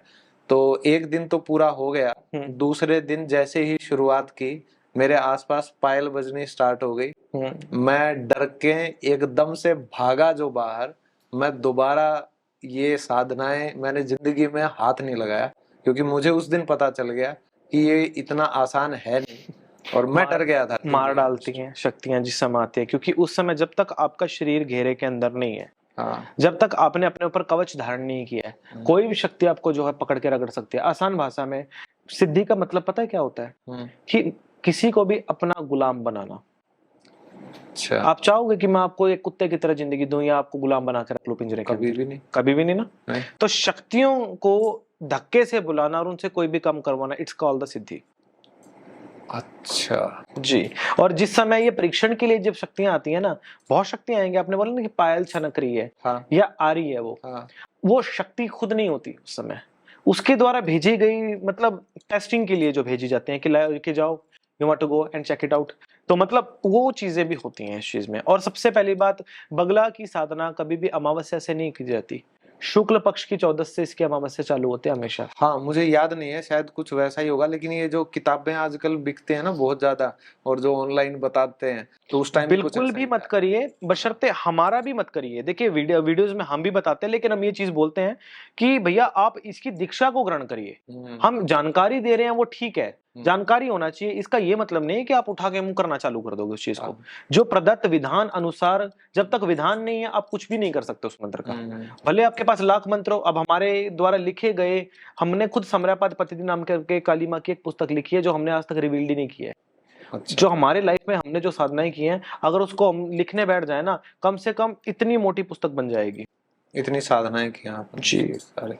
तो इतनी मोटी पुस्तक बन जाएगी और हमने उनको लिखा है जहाँ पे, वो सब पुस्तकें हमारे मतलब हमारे जो है हमारी कुटिया है उसमें जो है रहती है, हमारे शिष्य बच्चे जो है देखते हैं। लेकिन कोई दिक्कत नहीं है क्योंकि वो मंत्र है, मंत्र तो विधान नहीं है उसके अंदर। सही बात है। तो वो क्या कर लेंगे उससे? कोई कुछ भी नहीं उखाड़ सकता। चाहे कोई पूरा उठा के ले जाओ, क्या कर लोगे उसका? कुछ भी नहीं कर सकते उसका तुम। क्योंकि अगर सिर्फ देख के अगर मंत्र जपने बैठ जाओगे तो सर्वनाश हो जाएगा, पागल हो जाओगे। और सबसे जो मेन चीजें लोगों को पता है ये काली विद्या के बारे में, और जो मतलब आकर्षित करती हैं ये है जैसे सम्मोहन, वशीकरण। वशीकरण, हाँ। ये क्रिया नहीं होती, ये कर्म होते हैं। अच्छा। मारण, मोहन, उच्चाटन, वशीकरण, स्तंभन, विद्रेषण, ये 6 कर्म होते हैं तंत्र के। मारण से मारने लायक जो है कष्ट दे सकते हो। मोहन, किसी को भी बस में कर सकते हैं। उच्चाटन, किसी के भी मन को भ्रमित कर सकते हो आप। कि मान ले अगर आप यहाँ बैठे हो, सब कुछ सही चल रहा है, आपका मन ही न लगना इस काम में, बच्चा पढ़ाई कर रहा है, वहां से हटवा दिया। पति आपस में सब कुछ सही चल रहा है, हस्बैंड जो है छोड़ के चला गया। वशीकरण, वो तो जानते हो। स्तंभन, रोक देना, ठहराव कर देना। मान ली जीवा स्तंभित कर दी तो आपके बारे में कोई बुरा बोल नहीं सकता। गर्भ स्तंभित कर दिया तो बच्चा पैदा नहीं हो सकता, भले कितना ही रिपोर्ट्स नॉर्मल आए, है ना। बुद्धि स्तंभित कर दी, कितना भी पढ़े याद नहीं रहता। विद्रेषण, लड़ाई झगड़ा, किसी के भी बीच में कुत्कलेश मचवा देना। ये क्रियाएं तंत्र के अंदर की भी जाती हैं और ठीक भी की जाती हैं, दोनों होते हैं। तो जो करवाने वाली बातें हैं मैं बचपन से देखता आ रहा हूँ, क्योंकि मैं एक गांव के परिवेश से, मैं भिवानी हरियाणा से बिलोंग करता हूँ। तो आसपास में और गांव में हर दूसरे घर में मतलब कुछ ना कुछ लोग ये करवाते हैं। हमारे घर में भी करवाया था, मुझे भी लाल कपड़े में कुछ ऐसा छोटी मटकी में राई के दाने हमें दिखाई भी दिए थे। राई के दाने, फूट के दाने होंगे बीच हाँ में, हाँ, चिरौंजी के दाने होते हैं। तो मुझे ये समझ नहीं आता कि जो इंसान ये चीजें करता है उस पे क्या नेगेटिव इफेक्ट नहीं आता? देखो ये क्रम है, अगर आप इसको सोचोगे ना तो यहाँ पे उल्टा असर डालेगी। अगर आप बिन सोचे समझे कर रहे हो तो ठीक है, कर रहे हो। कर्म की गति है ना, वो अपने आप आपको देख लेगी आने वाले टाइम पे। फिलहाल अभी आपके हाथ में तलवार है, शरीर में ताकत है, कर रहे हो तो कर रहे हो। लेकिन जब समय का चक्कर उल्टा पड़ेगा तब आपको बचाने वाला कोई नहीं है उस चीज से। ये सच्चाई है। तो जो भी लोग ये काम करते हैं दूसरों का, बोला इसकी नौकरी ना लगे, इसके कुल आगे ना बढ़े, ये करवाते हैं। और गाँव में तो हर दूसरे घर में उनको थोड़ा सा अपने लिए भी जो है लकड़ियां जमा करनी शुरू कर देनी चाहिए, हमें लगता है आज से। क्योंकि देखो कर्म का पहिया जब घूमता है तो बहुत अच्छे से घूमता है। आज नहीं तो कल उस जगदम्बा की जिस समय निगाह पड़ती है तो उस समय क्या जवाब दोगे उसको? ये सुबह उठ के अपनी इष्ट को शक्ल कैसे दिखा पाता है, अपने गुरुओं को कैसे शक्ल दिखा पाते हैं कि हम आज किसी के बसते परिवार को हम उजाड़ के आ गए, आज हमारे कारण एक परिवार दुखी है। ये कैसे बोल सकते हैं किसी को? क्योंकि अगर ऐसा बोलोगे तो सीधी सी बात है, जगदम्बा माई कभी इन चीजों में साथ नहीं देगी। अगर तुम अपनी शक्ति का गलत प्रयोग करोगे तो उसका हर्जाना भुगतना ही पड़ेगा। लेकिन करते हैं ना, करते हैं, सब बहुत करते हैं, कर रहे हैं, बहुत करते हैं, हम भी करते हैं। लेकिन किसी का गलत नहीं करते। हम करते हैं किसी के घर में कलेश अगर हो रहा है तो उसको ठीक करते हैं। किसी के बच्चे नहीं हो रहे हैं तो उसका उत्कीर्णन कर देते हैं। बिजनेस नहीं चल रहा है, उत्कीर्णित कर देते हैं, बढ़िया चलता है। किसी के बच्चे की बुद्धि स्तंभित हो गई है, पढ़ाई लिखाई में मन नहीं कर रहा है, उत्कीर्णित कर देंगे उसको, स्तंभित हो जाएगा, मतलब वो पढ़ना लिखना चालू कर देगा। किसी पे वशीकरण हो रखा है ऐसे काम के लिए, माने कि कोई हस्बैंड वाइफ है जिसके ऊपर बच्चे डिपेंड है ना, हस्बैंड मतलब गलत रास्ते चला गया, पीछे बच्चे भूखे मर रहे हैं, तो वहां पे ये चीज जायज है ना। तो वो गलत नहीं है कुछ भी, क्यों? एक बसता हुआ टूटता हुआ परिवार बस रहा है, उससे बच्चों की हमें दुआएं मिल रही हैं उस जगह के ऊपर, पत्नी की दुआएं मिल रही हैं। किसी की पत्नी ऐसी होती है कि गलत रास्ते चली जाते हैं, तो वहां इन चीजों में ये चीज यूज होती है। बात आ जाए आशिकों की, आशिकों को तो मार के जूते भगाते हैं मंदिर से अच्छे से। अच्छा, उनका नहीं। हाँ, ऐसे जेन्युइन लड़कियां जो होती हैं बहुत दुखी होती हैं, जो लड़की घर बसाना चाहती है लेकिन आगे किसी और पर नारी के चक्कर में हस्बैंड छोड़ जाए तो वो कहाँ जाएगी? ना घर वाले स्वीकार करते हैं, ना माँ बाप स्वीकार करते हैं, तो कहीं लायक नहीं रहती वो लड़की। तो जो भी आप ये सम्मोहन या वशीकरण के उपाय करते हैं, ये 100% रिजल्ट आते हैं इनके या नहीं आते? इनके रिजल्ट देना भगवती के हाथ में होता है, क्योंकि मैं कर्म कर सकता हूँ, फल देना भगवती के हाथ में होता है। और सबसे बड़ा जो इसमें फलदात्री जो होती है वो होती है भक्तों की श्रद्धा। अटूट विश्वास यदि आपका उसके ऊपर है तो आपका कर्म होने से कोई भी नहीं रोक सकता। क्योंकि आज तक हमने तो कोई ऐसा खैर कोई देखा नहीं कि जिसकी अगर ऐसी कोई ना हुई हो। तो वहां पे हमारे द्वारा सिर्फ कर्म क्या करवाए जाते हैं, हमसे हमारे द्वारा, हमारे बीच में कोई इसमें कोई खास रोल नहीं होता। हमारा रोल क्या होता है, सामने वाले भक्तों की उस चीज के अनुसार उन भक्तों की फरियाद माँ तक लगवाना। वो खुद डायरेक्टली माँ के चरणों में ये चीज चढ़ाते हैं, जगदम्बा अपने आप सुन लेते हैं। क्योंकि एक माँ के सामने जब एक बच्चा रो के तड़प के उसके सामने जब ये चीज पुकारता है तो माँ नहीं रह सकती। और हमारे मंदिर की तो जगद्धात्री माँ ऐसी है कि वो तो किसी को वैसे नहीं दुखी देख सकती। तो ये चीज है कि माँ जगदम्बा की ऐसी कृपा है कि आज तक हमने तो लगभग सबके हमने तो घर बसते देखे हैं, आज तक कभी हमें तो कोई ऐसा कोई रोता दिखाई नहीं दिया। और शायद होगा माता रानी की कृपा से कभी शायद दिखाएगी भी नहीं है जगदम्बा, क्योंकि कर्म करने वाली तो खुद है ना ये सब। और ये मतलब आम भाषा में अगर बताया जाए कि किसी को भी ये कैसे पता चले कि भाई मेरे ऊपर या मेरे परिवार के ऊपर कुछ ना कुछ काला टोटका किसी ने कुछ ऐसा करवा रखा है, ये कैसे पता चलेगा? बहुत आसान सा तरीका है। आप अपने परिवार के ऊपर से जो है आप नींबू रखो, एक नींबू लो घुमा करके दक्षिण दिशा में रख दो, रात के टाइम पे रख दो अपना। सुबह में देखोगे अगर वो काट के देखो अंदर से अगर काला पड़ जाए, सूख जाए, सड़ जाए तो समझ लो संपूर्ण रूप से तंत्र आपके परिवार पे ऑटोमेटिकली खराब हो जाएगा। पूरे परिवार के सदस्यों पे? हाँ। आप क्लॉकवाइज या एंटी क्लॉकवाइज? एंटी क्लॉकवाइज, क्योंकि उतारना नहीं होता है, चढ़ाना होता है क्लॉकवाइज। तो अच्छा। हाँ, तो घुमा करके ना आप सात- कहीं, हाँ, कितने दक्षिण बार? दिशा की तरफ 7 टाइम्स। अच्छा। हाँ, दक्षिण की तरफ आप रखवा दीजिए, वो खराब हो जाएगा, ऑटोमेटिकली खराब हो जाएगा। आप देखेंगे काट के उसको तो पता चल जाएगा कि नेगेटिव शक्तियां हैं। फिर उसके उपाय हो सकते हैं बहुत आसानी से। और आजकल आप ये भी देखते होंगे कि कई तांत्रिक मतलब पैसे भी लेते हैं इन चीजों के। देखिए ये क्रम है, क्योंकि देखिए बोलते दक्षिणा के बिना पूजा संपूर्ण नहीं हो सकती। ये शास्त्रीय विधान है, क्योंकि हम इस सनातन की उस पद्धति से हम लोग बिलोंग करते हैं जहां पे बोलते दक्षिण हस्तेन अंगुष्ठे अच, दक्षिणा में दाहिने हाथ का अंगूठा भी मांग लिया गया था। और भगवान ने वामन अवतार में तो 3 पग भूमि का में पूरा ब्रह्मांड मांग लिया था, और वो देना पड़ता है, क्योंकि जब तक ब्राह्मण की दक्षिणा ना दे दी जाए तब तक पूजा संपूर्ण नहीं हो सकती। अगर हम जो है उसमें दक्षिणा यदि ना लें तो सामने वाले की जितनी बलाएं हमारे पीछे पड़ जाते हैं, क्योंकि ये कर्म कांड है। अच्छा। इसकी पद्धति को कर्म कांड कहा जाता है, और ये भी एक क्रम है। किसी को मुक्ति देना तो ये भी एक क्रम, एक कार्य के बीच में आता है, क्योंकि कर्म कांड की जब तक दक्षिणा ना मिले तब तक वो कार्य पूर्ण ही नहीं हो सकता, बशर्ते उनकी बलाएं हमारे पीछे पड़ जाएंगी। दक्षिणा तो ठीक है, लेकिन पैसे कमाने का मैं इसको एक कहना चाह रहा था कि जरिया बना रखा है। इवन शॉपिंग मॉल्स में भी कई लोगों ने ऐसी दुकानें खोल रखी हैं। सच है ये? मंदिर पे देवी माँ का स्थान होगा या शॉपिंग मॉल में देवी माँ प्रकट होगी, कोई पूछे तो? बात तो ये तो सिर्फ लोगों के वहम का नाजायज फायदा उठाया जा रहा है और कुछ नहीं है। अंधविश्वास को बढ़ावा दिया जा रहा है, इसके सिवा और कुछ नहीं है, हमें ये लगता है। तो लोग विश्वास इन चीजों पे ना करने की बजाय डायरेक्ट माँ जगदम्बा के चरणों में जाए। हम ये बोलते हैं मंदिर जाओ, उसके सामने बोलो, वो ना सुने तो हम आके हमें पकड़ लेना और बोलो। मैं इसलिए कह रहा हूँ ना, क्योंकि कई हमने पोस्टर लगे देखते हैं बस स्टैंड पे, बसों में, ट्रेनों में, मनचाहा वर पाए, मनचाही नौकरी पाए, बस कॉल करें। देखिए ऐसा कुछ नहीं होता। अगर ऐसा हो जाए तो शायद मन चाहे तो शायद मुझे अगर कोई बोले कि मैं प्राइम मिनिस्टर बनना चाहता हूँ, क्या मुझे कोई वो चीज दिलवा सकता है? सही बात। अगर मैं इतना साध्य हूं, क्या मैं खुद को प्राइम मिनिस्टर न बना लो? ये बताइए जरा। तंत्र हमें एक मार्ग देता है उस चीज से निकलने का। तंत्र ये नहीं कि आप यहाँ बैठे हो तो आपको राज सत्ता दे देगा, नहीं, मेहनत करनी पड़ेगी उसके लिए, भक्ति करनी पड़ेगी आपको उसके लिए। तंत्र हमें उस मार्ग से निकलने का, इस जंजाल से, संसार के जंजाल से निकलने का मार्ग देता है, ना कि हमें हमारी डिजायर्स कंप्लीट करने का एक माध्यम देता है। अगर वो डिजायर तुम्हारी जो है जेन्युइन है, जिसमें कोई दो राय संदेह नहीं है, भगवती के सामने लगाइए, अपने जो है मंत्र जाप करिए, सब मंगल हो जाएगा। तंत्र में क्या होता है? इंस्टेंट, क्विक, फास्ट होगा और बहुत जल्दी हो। लेकिन श्रद्धा अटूट होनी चाहिए माँ जगदम्बा के ऊपर। यदि श्रद्धा नहीं है तो श्रद्धा के बिन तो कोई मतलब ही नहीं है फिर इन सब बातों का। और दूसरा, जब हम ये भूत प्रेतों की बात करते हैं, अपने जैसे हिंदू धर्म की बात करें तो जलाया जाता है 13 दिन का प्रॉपर वो क्रियाक्रम करके, और उन्हें जलाया जाता है। तो हम तो ये सोचते हैं कि भाई हर किसी की मुक्ति हो रही है हमारी तरफ से, लेकिन फिर भी जैसे भूत ये बनते हैं तो ये फिर आते कहाँ से हैं जब हम मुक्ति कर ही देते हैं? मुक्ति कहाँ हो रही है आज के समय में? संस्कार कहाँ है आजकल? पुराने समय में अर्थी चलती थी, आजकल कहाँ चल रही है? पहले जन्म से लेकर के मरण तक के संस्कार हुआ करते हैं। जन्म से पहले गर्भ धारण संस्कार हुआ करता है, गर्भजून संस्कार हुआ करता है, चंद्र दर्शन संस्कार, अन्नप्राशन संस्कार, जनेऊ संस्कार, मुंडन संस्कार, सारे संस्कार हुआ करते। और ये भी जो आप बोल रहे हो ना कि ये अंतिम संस्कार, ये भी अंतिम संस्कार इसलिए बोला जाता है क्योंकि ये 16वां संस्कार था। अच्छा। जिसको दक्ष क्रिया बोला जाता है। दक्ष क्रिया भी कहाँ संपूर्ण हो रही है आजकल? दक्ष क्रिया का विधान ही होता था कि आपको अर्थी पे ले जाया जाएगा, अर्थी चलेगी तो दक्ष क्रिया होगी, कपाल उसके अंदर जो है कपाल क्रिया होगी, उसके ऊपर स्पेशली जो है मुर्दे की लाश पे जो है सिर पे जो है डंडा मारा जाता है। हाँ, तो ये आजकल कहाँ हो रहा है? आजकल तो इलेक्ट्रिक कर रहे हैं, इलेक्ट्रिक हो रहे हैं। तो कहाँ से, मतलब ना अर्थी चलती, राम रथ नाम करके गाड़ियां बना रखी हैं, वो गड्डी में बैठ के जाता है, गड्डी में बैठ के आ जाता है वापस। अच्छा। तो विधान ही नहीं है, तो संस्कार ही नहीं, एक संस्कारहीन समाज से आप और कामना भी क्या कर सकते हो।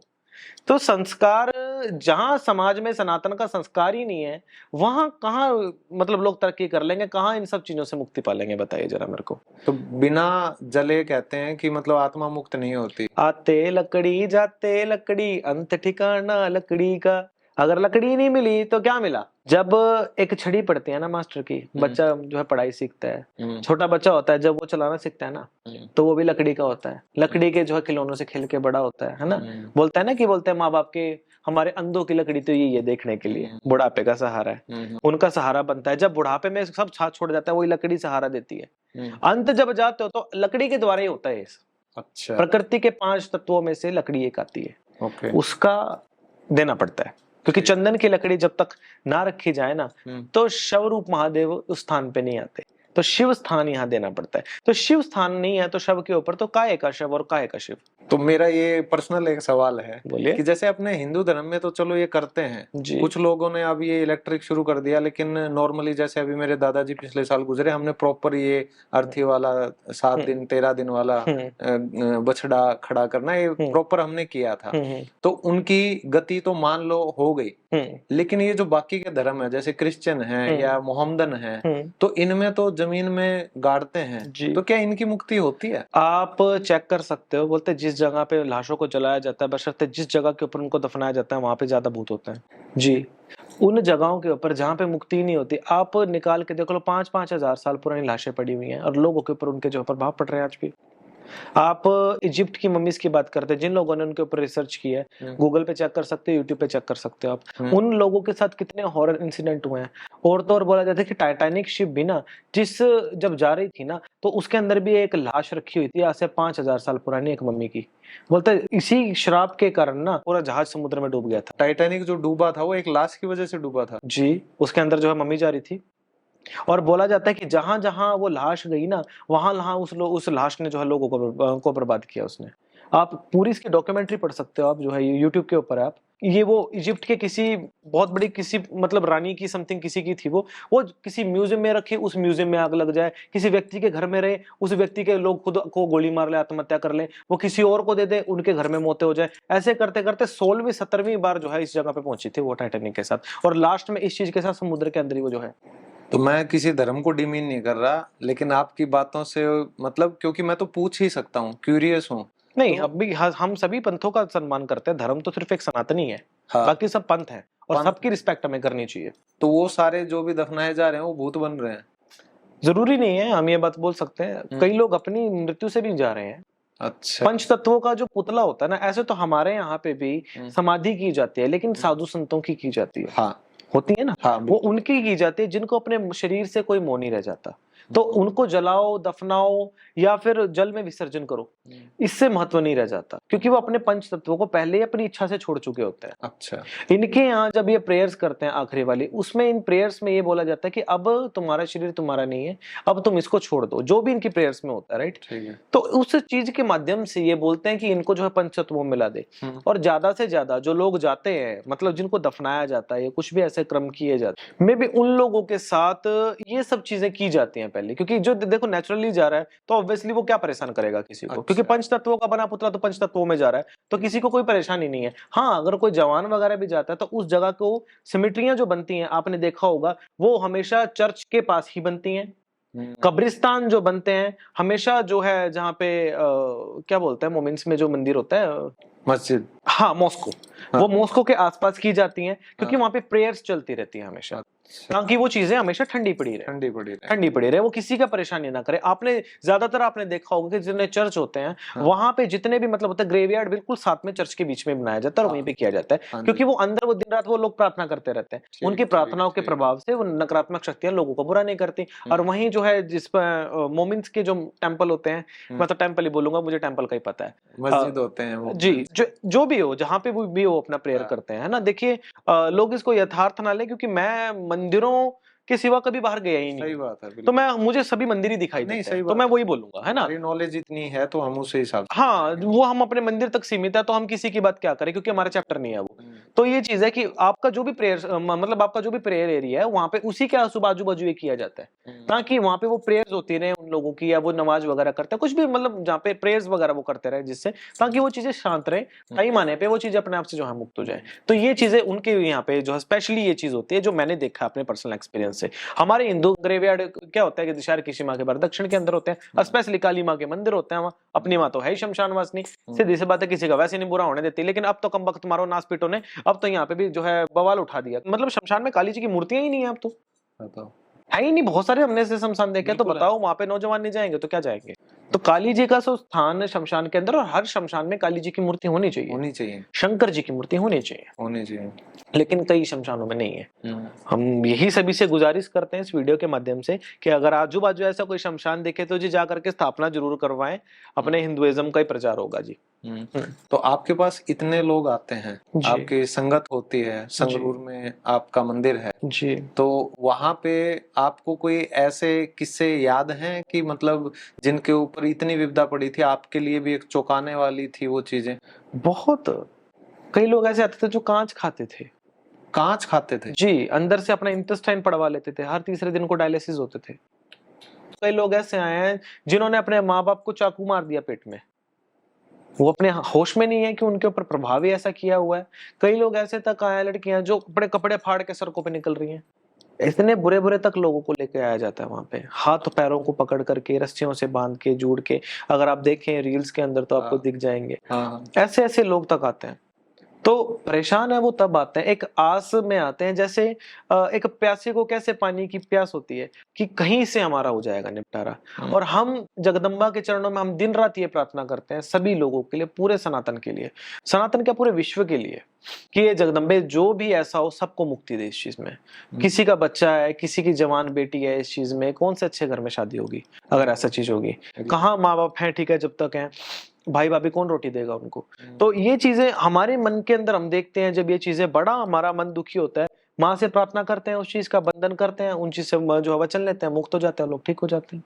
तो मैंने ये भी देखा आपकी रील्स में कि आप उनको बताते हो कि भाई तेरे ऊपर ये चीज है, तुम ये कर रहे थे, तुम्हारे ऊपर किसी ने ऐसे ऐसे करवा रखा है, इतने टाइम से करवा रखा है। तो ये सब आपको पता कैसे चलता है? बूझा कहते हैं जिसको हमारे नॉर्मल। जी देखिए, ऐसा है, कोई भी हमारे पास जब आ रहा होता है ना, उसका हमें एक हफ्ते पहले देवी माँ बता देती है। अच्छा। हमें पता रहता है कि कौन कहाँ से आ रहा है और क्या करके आ रहा है, लगभग हमें पहले ही उसका पता रहता है। हमारा काम पता है कितना है, सिर्फ हमें यहाँ तक पता रहता है कि वो कौन से रंग का अंडरवेयर पहन के आ रहा है, लेकिन हम इतना नहीं बोल सकते वहां पे। क्यों? हमारी मर्यादाएं हो जाती है वहां पे। हमारा कार्य सिर्फ उसको चीज से मुक्ति देना है, ना कि उसको उन चीजों में और धसाना है। अगर हम पूरा सत्य बोल जाए ना उस जगह के ऊपर, तो वहां पे बेड़ा गर्क हो जाता है। अभी पीछे ही हम एक अपना बताते हैं, इंसिडेंट बताते हैं। अब एक इंसान आया होगा, अभी हमने उसकी रील हटा दी है हमने, क्यों? उसमें कुछ ज्यादा प्रॉब्लम हो गया था। वो प्रॉब्लम हम बताएंगे क्या हुआ था। वो घर परिवार के मुंह देख के हमने हटाया था। हमारे पास आया वो, हमें बोला है कि गुरुजी आप हमारे बारे में बताइए कि हम क्या हैं। तो वहां पे देवी माँ ने तो मुझे पहले बताया, मुझे थोड़ा सा उसने उकसाया तो मैंने सीधा ही बोल दिया उसको। मैंने कहा तू घटिया है, तूने दो दो लुगाई रख रखी है। एक लुगाई से तेरे दो दो बाड़ा का, दूसरी तेरी लुगाई है वो बेचारी खाट में पड़ी रहती है, क्योंकि दूसरी लुगाई ने जिसके साथ तूने रखेल रखी हुई है वो उसको जो है उसके परतंत्र करवाते हैं। वो सोचते हैं कि ये मरे और कम बखत, अरे मैं आकर के बस के बैठूं। ये तेरे काम है, तेरे कारण तेरा घर उजड़ रहा है। और इस चीज का तेरी वाइफ को भी पता है, तेरी रखेल को भी पता है, तेरे घर के अंदर रोड़ा है इस चीज का। इस चीज के कारण पूरे घर के अंदर परेशानी, और तू सोचता है कि लड़ाई करवा रखी, इस चीज के कारण तू मेरे सामने ये चीज कर रहा है। ये हम आपको दिखा सकते हैं अभी भी, लेकिन हमने हटा दी। दूसरा, ये जो हम तंत्र विद्या की बात करते हैं, या हमारे शब्दों में काली विद्या कह लीजिए, तो इनमें ना एक मैंने देखा है कि कई जगह एक बलि मांगने का एक बड़ा वो एक मिथ फैला रखा है कि भाई कई तांत्रिक बलि मांगते हैं, किसी का बच्चा होना हो या ठीक होना हो तो एक बलि जरूरी है। तो ये क्या ठीक चीज है? शक्त पूजा में, शक्त परंपरा में बलि का विधान है। अच्छा। और ये शास्त्रों के आधार पे ही है। काली तंत्र शास्त्र में, काली का पुराण में पूरा एक चैप्टर है, आप पढ़ सकते हो। जो चैप्टर 18-17 से लेकर के 24 तक रुद्र अध्याय बनाता है, जिसमें बलि के लिए जो 5 प्रकार के जो चीजें हैं उनको बोला गया, जिसमें बलि में 5 प्रकार की बलि की जा सकती है जो शास्त्र पे आधारित है। मनुष्य, छाग, महिष, अश्व और कोई मतलब कोई मवेशी, लाइक जिसे भैंस, गाय, बकरी। गाय नहीं, नो नो नो नो, तो महिष। ओके। महिष क्या होता है कि महिषासुर जो है उसकी जो है उससे निकला है ना ये फॉर्म से, ओके। तो दे आर मतलब राक्षस है ना, तो इस चीज के लिए उनको हमें तो सोच के थोड़ा अजीब सा लगता है कि कई ना अपने बच्चे नहीं हो रहे हैं तो पड़ोसी का, ये बहुत घटनाएं मतलब सच आई हैं। सावधान इंडिया पे भी देखी हमने कि वही पड़ोस का कोई बच्चा उठा के और उसकी बलि के लिए ये कोशिश गलत कर लेते है। हैं। ये देखिए गलत है, किसी का बच्चा उठा करके गलत करना ये गलत है, इस चीज को तो हम भी प्रमोट नहीं तो करेंगे। मनुष्य बलि जो आपने कहा, फिर उसमें होता है, शास्त्र में वर्णित है, पुराने समय में दी जाती थी, आजकल नहीं दी जा रही, वो बात अलग है। अच्छा, लेकिन ये सच है वैसे? सत्य है। तो ये गलत ही हुआ एक तरीके से, काली विद्या ही है। सृष्टि स्थिति विनाश है परिपूर्ण परायणे। हम्म। जगदम्बा यदि सृष्टि, यदि वो निर्माण करती है, स्थिति उसका रक्षक करती है, तो भक्षक बनने का भी अधिकार उसको है। आप दो चीजों को आप एक्सेप्ट कर रहे हो, एक को नहीं एक्सेप्ट कर रहे हो, ऐसा क्यों? इतना दोगलापन क्यों? सृष्टि अगर वो बना रही है, वो स्थिति उसको मेंटेनेंस कर रही है, तो खात्मा नहीं करेगी क्या? वो क्या बनाती जाएगी, भरती जाएगी उसके अंदर, खत्म करने का नहीं अधिकार उसको। ये जगदम्बा जब क्रोध में अपने पति को खा सकती है एक गलती होने से, तो ये छोड़ेगी किसी को? माँ के ऊपर एलिगेशन नहीं लगा रहे हैं, लेकिन ये वहां पे इसका संबंध माँ के साथ नहीं होता, वहां ये इसकी पूजा शक्ति के रूप में भी होती है। और शक्ति हमेशा साध्यता मांगती है, योग्यता मांगती है कि तुम्हारे अंदर कितनी योग्यता है। सैक्रिफाइस जरूरी है। अगर आप ध्यानुभक्ति की बात करें, 3 बार उसने अपने जो है घोड़े की बलि माँ को चढ़ाई थी, और माँ ने 3 बार घोड़ा जोड़ दिया था। परीक्षण तो लेगी ना, अगर आप पहले ही डर गए तो काहे का परीक्षण फिर? लेकिन एक तरीके से ये हम अंधविश्वास भी तो कह सकते हैं ना, कि भाई किसी को बच्चे पाने के लिए, मतलब अभी आज के दिन में मनुष्य बलि देना तो कहाँ तक सही है? कई स्थान ऐसे भी हैं जहां पे सब कुछ होता है, अब हम खुल के नहीं बोल सकते। मनुष्य की बलि आज भी दी जा रही है कहीं पे हिंदुस्तान में? बहुत सारी जगहें हैं, हम खुल के नहीं बोल सकते। सुन के भी डर सा लग रहा है। कई लोग ऐसे हैं जो हमें मिले हैं, अगर आपने हमारे कोई हमारी कुछ रील्स देखी हो तो उसमें पता हो कि एक लड़के ने सिद्धि प्राप्ति के लिए अपने बेटे की बलि चढ़ा दी थी। हाँ, वो मैंने देखा है। तो ऐसे कई लोग हमें मिले हैं। तो उसको पानी नहीं पिलाया था, वही ना जी, ऐसे कई लोग हमें मिले हैं, क्योंकि देखिए भगवती समर्पण मांगती है, और जब तक समर्पित ना हो, और अपना अंग भाग भी देना पड़ सकता है उसमें। जैसे रावण क्या था, 10 सिर दिए थे, तो आप तो फिर भी एक मांग रही है वो, तो देना तो पड़ेगा, बिन दिए कुछ भी नहीं मिले। तो कहीं ना कहीं ये नहीं होगा भाई इन चीजों से दूर रहो तो नहीं अच्छा है? हाँ तो रहो, किसने कहा है मत घुसो? सबने कहा है, परिवार है, घर को संभालो, बच्चों को संभालो, ध्यान दो। अपने हाईएस्ट स्टेज ऑफ तंत्रा पे जाना है, तो वहां पे फिर ये नियम लागू नहीं होते, फिर आप उनसे परे हो। समाज में हो तो सामाजिक लोगों के नियम बनते हैं, समाज में नहीं हो तो काहे का समाज और काहे के सामाजिक नियम। तो सामाजिक लोग इसके ऊपर जो है मतलब अंगूठा उठाते हैं ना, कि जो खुद कुछ करना नहीं चाहते हैं लेकिन दूसरों के ऊपर उंगली जरूर उठाएंगे कि ये दैट इज रॉन्ग। अगर इतना ही रॉन्ग है, लोग बोलते हैं कि मांस बलि भक्षण, जो शेर के ऊपर माँ बैठती है, वो शेर दूध पीता है, क्या खाता है? मांस ही खाता हो तो फिर माँ क्यों बैठेगी उसके ऊपर? माँ तो जो है मांस मछली को हाथ नहीं लगाती आपके अकॉर्डिंग। मंदिर के अंदर जब एक ढोलकी बजाई जाती है, ढोलकी का जो पूड़ा है वो किस चीज का बनता है? तो आप तो मांस मछली को हाथ नहीं लगाते, उसी के ऊपर राधे राधे कर रहे होते हो आप तो तब नहीं आपका जो है मतलब धर्म भ्रष्ट होता। आप के मानने या ना मानने से धर्म को कोई फर्क नहीं पड़ता। अगर आप मानोगे नहीं तो क्या वो चीज नहीं है, वो फिर भी उसका अस्तित्व रहेगा, क्योंकि ये सत्यता है।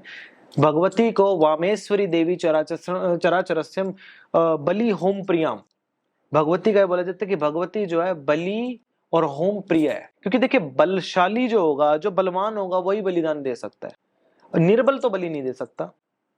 निर्बल क्या होता है? निर्बल बलि होता है, निर्बल बलिदान दे नहीं सकता। कभी शेर को देखा है जंगल में विचरते हुए? कभी देखा कि कोई शेर का शिकार कर रहा हो? और कभी बकरी को देखता है जंगल में विचरते? हिरणी को देखा है? कौन करता है उसका शिकार? शेर। वो इसलिए करता है ना क्योंकि वो उससे बलशाली है। तो बल का ही तो है ना, ये बल बुद्धि चेतना, यही तो साधना है। साधना से क्या मिलता है?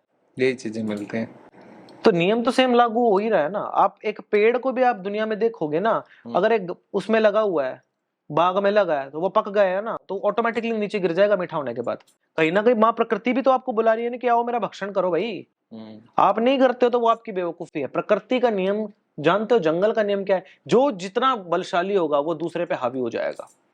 और कहीं ना कहीं आजकल ये चीजें भी जो है लागू हो रही हैं। जो लोग बलि नहीं करते, आपका वो मार्ग ही नहीं है, आपको करना भी नहीं चाहिए, पाप है, क्योंकि आपका बलि दीक्षा नहीं हो रहा है, इसका दीक्षा होता है। अच्छा। हाँ जी, ताकि छाग वगैरह बलि इसलिए किया जाता है ताकि वो जो जीव है उसको अपने जीवन के अंदर जो एक पशु योनि में होकर के उसको जो मुक्ति नहीं थी, वो मुक्ति उसको उस पशु योनि से जो है भगवती दिलाती है। अच्छा। आपकी पूजा का भाग होता है, उसको पापाचार मुक्त किया जाता है, उसकी पशु गायत्री उसके ऊपर की जाती है, ताकि वो पशु रूप से परे हट करके वो संपूर्ण दिगंतरे अर्थात भगवती के चरणों में विराज जाए। समझ गए? और आप बलशाली हो, आप इसलिए बलिदान कर पा रहे हो। अगर वो शेर होता ना तो आपका बलिदान कर देता वो, क्योंकि वो आपसे ज्यादा बलशाली है। तो ये प्रकृति का नियम है कि जो जिससे ज्यादा शक्तिशाली होता है वो उसको हावी कर लेता है, उसको साध लेता है। यही साधना का भी नियम है। और जो लोग वैष्णव मार्ग की बात करते हैं, मुझे नहीं लगता कि आज के समय में कोई भी शुद्ध वैष्णव होगा। शाकाहारी। शाकाहारी भी नहीं होगा। अच्छा। आप बात करते हो लिपस्टिक की, अगर आप चेक करोगे ना, पता नहीं कौन कौन से जीव जंतुओं को या पशु चर्बियों को मिला करके बनाया जाता है। आप एक बकरी के दूध की ना आप लैब में टेस्टिंग करवा लेना, पता चल जाएगा किसके अंदर पशु चर्बी है। जहां से दूध निकलता है वहीं से खून निकलता है। दूध पी के बोलते हो जी हम खूब हम जो है सात्विक हैं, वही बकरा खा के बोलते हो ना जी हम तो बिल्कुल जी हाथ भी ना लगाते। तो इतनी दोगली मानसिकता क्यों? सच्चाई क्या है? अगर लोग बोले ना कि जो लोग हिंसा की बात करते हैं कि हम लोग हिंसा नहीं करते, किसी को ये भी अधिकार नहीं है। एक तो बोलता है ना कि एक हाथों की हिंसा या कर्मों की हिंसा, मौखिक हिंसा भी होती है एक। क्या ये हिंसा का भाग नहीं है? आप किसी को पूजा करते हो, आप बोल रहे हो जिसके बारे में आप नहीं जानते, आप शास्त्र वर्णन उसके आगे आप नहीं कर रहे हो। कुलावर्ण तंत्र और योगिनी तंत्र में बलि का विशेष प्रावधान कहा गया है कि आप उस विधान को नहीं जानते, ना ही आपका वो मार्ग है और ना ही आप उस चीज की प्राप्ति के आसार पे बढ़ रहे हो आप। सही बात है। तो जब आपको जिस रास्ते जाना नहीं, तो जो रास्ते उस पे है तो उसको बोलने का आपको अधिकार किसने दिया? Because you are not a जज। आपके अंदर जजमेंटल पावर जब आएगी ना, जब उस चीज का आप अध्ययन करके उसका रिजल्ट काट के देख चुके हो कि अब मैंने किया, then I will be giving the suggestion for that. मैं तब दे सकता हूं ना। सही बात है। लेकिन जिसने किया ही नहीं वो हमें सजेशन दे सकता है इस चीज का कि ये सत्य है, ये नहीं है, ये गलत है, ऐसे ही है ये। अगर आप किसी को बोल रहे हो क्या ये मौखिक हिंसा नहीं हुई है? बताइए, क्या ये हिंसा का भाग नहीं है? भाई दूसरे की किसी की कोई पद्धति है वो उसको फॉलो कर रहा है, तो उसके बारे में जब तक आपको पूरा ज्ञान नहीं है तो उसके बारे में बात नहीं आप कर ही नहीं सकते, क्योंकि आप भगवती की आराधना किस रूप में करते हो ये हम नहीं जानते। लेकिन हमारे यहाँ इसको महाविद्या और श्रेष्ठ विद्या भी कहा जाता है। और विद्या बल के बिना नहीं आ सकती, और बल का कारक होता है बलि, ये याद रखिए। निर्बल बलि नहीं कर सकता। अच्छा। निर्बलों का मार्ग नहीं है। आप शमशान में नहीं बैठ सकते। शमशान में क्या होता है बताइए जरा? खाने के लिए फ्रूट होते हैं ना, फल होते हैं ना, कपड़े होते हैं? नहीं होते ना। तो कहाँ होते हैं सब? कहाँ देखते हो मिठाई फल फ्रूट? ये दुनियादारों की ये भौतिक जिंदगी में देखते हो ना। जिस शक्ति की आप आराधना करते हो ना, वो शक्ति है आपकी निवर्चला, और हम जिसके करते हैं वो है सुवर्चला। निवर्चला का मतलब होता है जो आपके नित्य जीवन में आपको दिखती है। आप इस समय पे बैठे हो, जीवंत बैठे हो, आप अपने निजी जीवन में आप क्या खाते हो? आप फल खाते हो, मिठाइयां खाते हो, अन्न खाते हो। आपके पास जो है फूल पत्ते, आप यथाशक्ति देवी को अर्पित करते हो। आप, ये आपके भाव है। हाँ। ये आपके संसारी जीवन के वाले लोगों के भाव है ना। अब रात को आप सो जाते हो, शव रूप हो जाते हो, मुर्दे की तरह होता है। सोया आदमी मुर्दे के समान है। हाँ। उसको नहीं पता क्या हो रहा है क्या नहीं हो रहा है। यही आपकी प्राण शक्ति, चेतना शक्ति शमशान में मुर्दों के पास चली जाती है। अब शमशानी लोगों के पास क्या देने के लिए? चिता, राख, हड्डी, भस्म, चमड़ा, लाख, लकड़ी, यही है। स्वीकार वो उनका भी नहीं कर रही, स्वीकार वो आपका भी नहीं कर रही, भाव दोनों के देख रही है। जब एक शमशानी ये चीज देता है तो जीवंत लोगों की जो है मिर्ची क्यों लगती है इस चीज में? आप जब फल फूल देते हो तो जीवंत तो शमशानी तो कभी ये नहीं कहता कि आप फल फूल क्यों दे रहे हो। वही शमशानियों के पास जो होगा वो ऑफर वही करेंगे। उनके पास चिता भस्म, माँ को चिता भस्म अर्पित कर रहे हैं। उनके पास जो है मानव खोपड़ियां हैं, उनके पास वो माँ को मानव खोपड़ी अर्पित कर रहे हैं। उनके पास तो बर्तन भी नहीं है, आपके पास होंगे सोने चांदी के। आपने बोला ना कि खोपड़ी में खाते हैं। खोपड़ी में खाने का रीजन नहीं है क्योंकि हम शमशानी है असल में। हमारे पास हमारे एरिया में जो अवेलेबल है हम वो कर सकते हैं। आपके एरिया में जो अवेलेबल है वो आप कर सकते हैं। आपकी शक्ति निवर्चला, हमारी सुवर्चला। आपकी वो है जो आपके सिर्फ दैनिक कर्म के बीच में आप देखते हैं। हमारी सुवर्चला जो सत्यता को दिखाती है, क्योंकि असल सत्यता इन लोगों को भी वहीं आना है असल में। तो दो जैसे ये पद्धतियां बताई, एक तो ये तो सात्विक हो गई है, जो ये भगवानों को पूजते हैं, लहसुन प्याज भी जैसे नहीं खाते, और दूसरा ये जो आपकी तामसिक वाली पद्धति हो गई, जिसमें भाई मांस मदिरा ये सब कुछ नॉर्मल माना जाता है, कोई पाप नहीं लगता इनको पाप नहीं खाने है। से। तो ये इन दोनों का अगर देखा जाए, वैलिडेशन किया जाए, भाई कोई इंसान जैसे दारू पीता है या मांस खाता है, तो उसको मतलब आप पॉजिटिव कहेंगे? देखिए, भगवती का ये चीजें स्वीकार करना एक रीजन है, बहुत बड़ा रीजन है। आपके घर में ना अगर किसी की डेथ हो जाए, आपका कितना ही प्यारा क्यों ना हो, आप 5 मिनट नहीं लगाओगे कि भाई निकालो अब इसको फटाफट से। और वहीं भगवती उसको अपना आसन ले लेती है। आपके अपने आप का जो है परित्याग कर रहे हैं, ठुकरा रहे हैं उसको, लेकिन माँ हमारी भगवती उसको स्वीकार कर रहे हैं। क्यों? क्योंकि इसका सबसे बड़ा रीजन ये होता है कि जिसका कोई नहीं उसकी माँ भगवती है। जिसको सब ठुकरा देते हैं समाज से, वो हमारी माँ स्वीकार करती है। शव को आप घर से निकाल देते हो, हमारी माँ आसन बना के बैठ जाती है। मांस को आप लोग खाते हो, बोलते बीमारियां लग जाएंगे, हमारी माँ मांस पान करती है। रक्त को आप लोग बोलते हैं कि बीमारियां लगा देगा, हमारी माँ रक्त पान करती है। शराब अधिक पियोगे, आपके घर का जो है बेड़ा गर्क हो जाएगा, बीमारियां लग जाएंगी, हमारी माँ बोलते तुम्हारा सत्यानाश नहीं होने देंगी, ले मुझे दे। सब चीजें। कुत्तों को आप नहीं घर में रखते, बोला जाता है कि आपके ग्रह खराब हो जाएंगे, खाना नहीं देते, उल्टा लात मार के भगाते हो। हमारी माँ अपने साथ रख लेती है, कोई बात नहीं, जैतनों को पाल रही उनको पाल लूंगी। सांपों को घर में नहीं रख सकते आप लोग, आप बोलते हो कि सांप रखूंगा कल को मुझे डस लेगा, हमारी माँ गले का हार बना लेती है। असल में हमारी माँ का पर्पज ये है कि जिसका कोई नहीं इस ब्रह्मांड में, उसकी ये है। जिसको कोई स्वीकार नहीं करता, जिसको सारा समाज ठुकरा देता है, उसकी ये है असल में। लास्ट मेरा एक छोटा सा सवाल है कि जब भी होली या दिवाली आती है, तो कुछ काली शक्तियों की पूजाएं बड़ी तीव्र उस पे होती हैं, और बचपन से हमें सिखाया गया है गांव गुआंड में कि भाई आप ना चौराहे के ऊपर जाके कुछ अपना उवार के घर पर से और वो रखाओ। तो मैं उस चीज को मानता नहीं हूँ, तो मेरी मम्मी जब भी पहले करवाती थी तो मजबूरी में करके आता था, छोटा था। तो क्या ये चौराहे पे रखने वाली चीजें करनी चाहिए घर पर से होली दिवाली को? देखिए, जो दिवाली की जो रात्रि की आप बात कर रहे हैं, इसको भूत चौदस की रात्रि कहा जाता है, और असल में भूतेश्वरी रात्रि भी इसको कहा जाता है, जिस समय पे चारों तरफ नेगेटिव शक्तियों का प्रभाव सबसे ज्यादा होता है। और इसी सब चीज को हमारे पुराने बुजुर्गों ने इसको एक त्योहार में अपडेट कर दिया है। जगह जगह आपसे दिए लगवाए जाते हैं, पुराने खंडरों में, पुरानी गलियों में, चौराहों पे, जल के पास, ताकि कहीं पे भी किसी भी स्थान पे नेगेटिविटी का प्रभाव ना पड़ सके। अच्छा। क्योंकि इस समय पे नेगेटिव शक्तियां अपने हायर पीक के ऊपर होती हैं उस समय, और इसी समय उत्पन्न होते हैं हमारी माँ भूतेश्वरी, माँ काली। जब काली निकलेगी तो भूत तो निकलेंगे साथ में। अच्छा, तो ये करना चाहिए मतलब हर किसी को अपने? अवश्य करना चाहिए, क्योंकि देखिए होलिका की जो रात्रि होती है, इसको भी हम डिफाइन कर देते हैं। होलिका की जो अग्नि होती है, वो अग्नि नहीं होती, वो चिता होती है असल में। अच्छा। एक राक्षसी की चिता है वो। हाँ। जब मसान सड़कों पे उतरेगा तो लोगों पे क्या प्रभाव पड़ेगा इसका? मसान के साथ रहा जा सकता है संसारी लोगों का? तो क्या होगा? भूत प्रेत जब सड़कों पे घूमेंगे, चौराहों पे घूमेंगे, तो लोगों के साथ क्या होगा? पूरा ही होगा। तो ये चीज है ना, ताकि कोई प्रभाव में ना आए, लपेटे में ना आए, इसलिए बोलते हैं कि बेटे ये चीज कर दो, ताकि बुरी शक्तियों को उनका भोग मिले, वो अपने वहीं पे रहे, तुम्हें उस चीज से जो है मुक्त करें। That is the reason.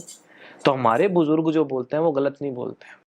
तो दोस्तों, उम्मीद करता हूँ आज की ये जो चर्चा है, आज की बैठक में आपको बहुत कुछ सीखने को मिला होगा। तो जो तंत्र है, काली विद्याएं हैं, महाविद्याएं हैं, उन सब का ज्ञान गुरुजी ने हमें दिया, और बहुत अच्छी चर्चा रही दोनों ही पहलुओं पे। और थोड़ा आराम से रहना, क्या करना है क्या नहीं करना, ध्यान से आपने अगर पूरा पॉडकास्ट सुना है तो समझ में आ गया होगा। तो इसी के साथ आज की बैठक को मैं यहीं पे विराम देता हूँ, और उम्मीद करता हूँ कि आज की जो चर्चा है उससे आप बहुत कुछ सीखेंगे। और अगर ऐसी ही कोई और चर्चा आप चाहते हैं तो इस पॉडकास्ट को प्यार दीजिए, इस वीडियो को लाइक सब्सक्राइब कीजिए, और बहुत बहुत धन्यवाद आपका आने के लिए। जय माँ कामाख्या। जय माँ।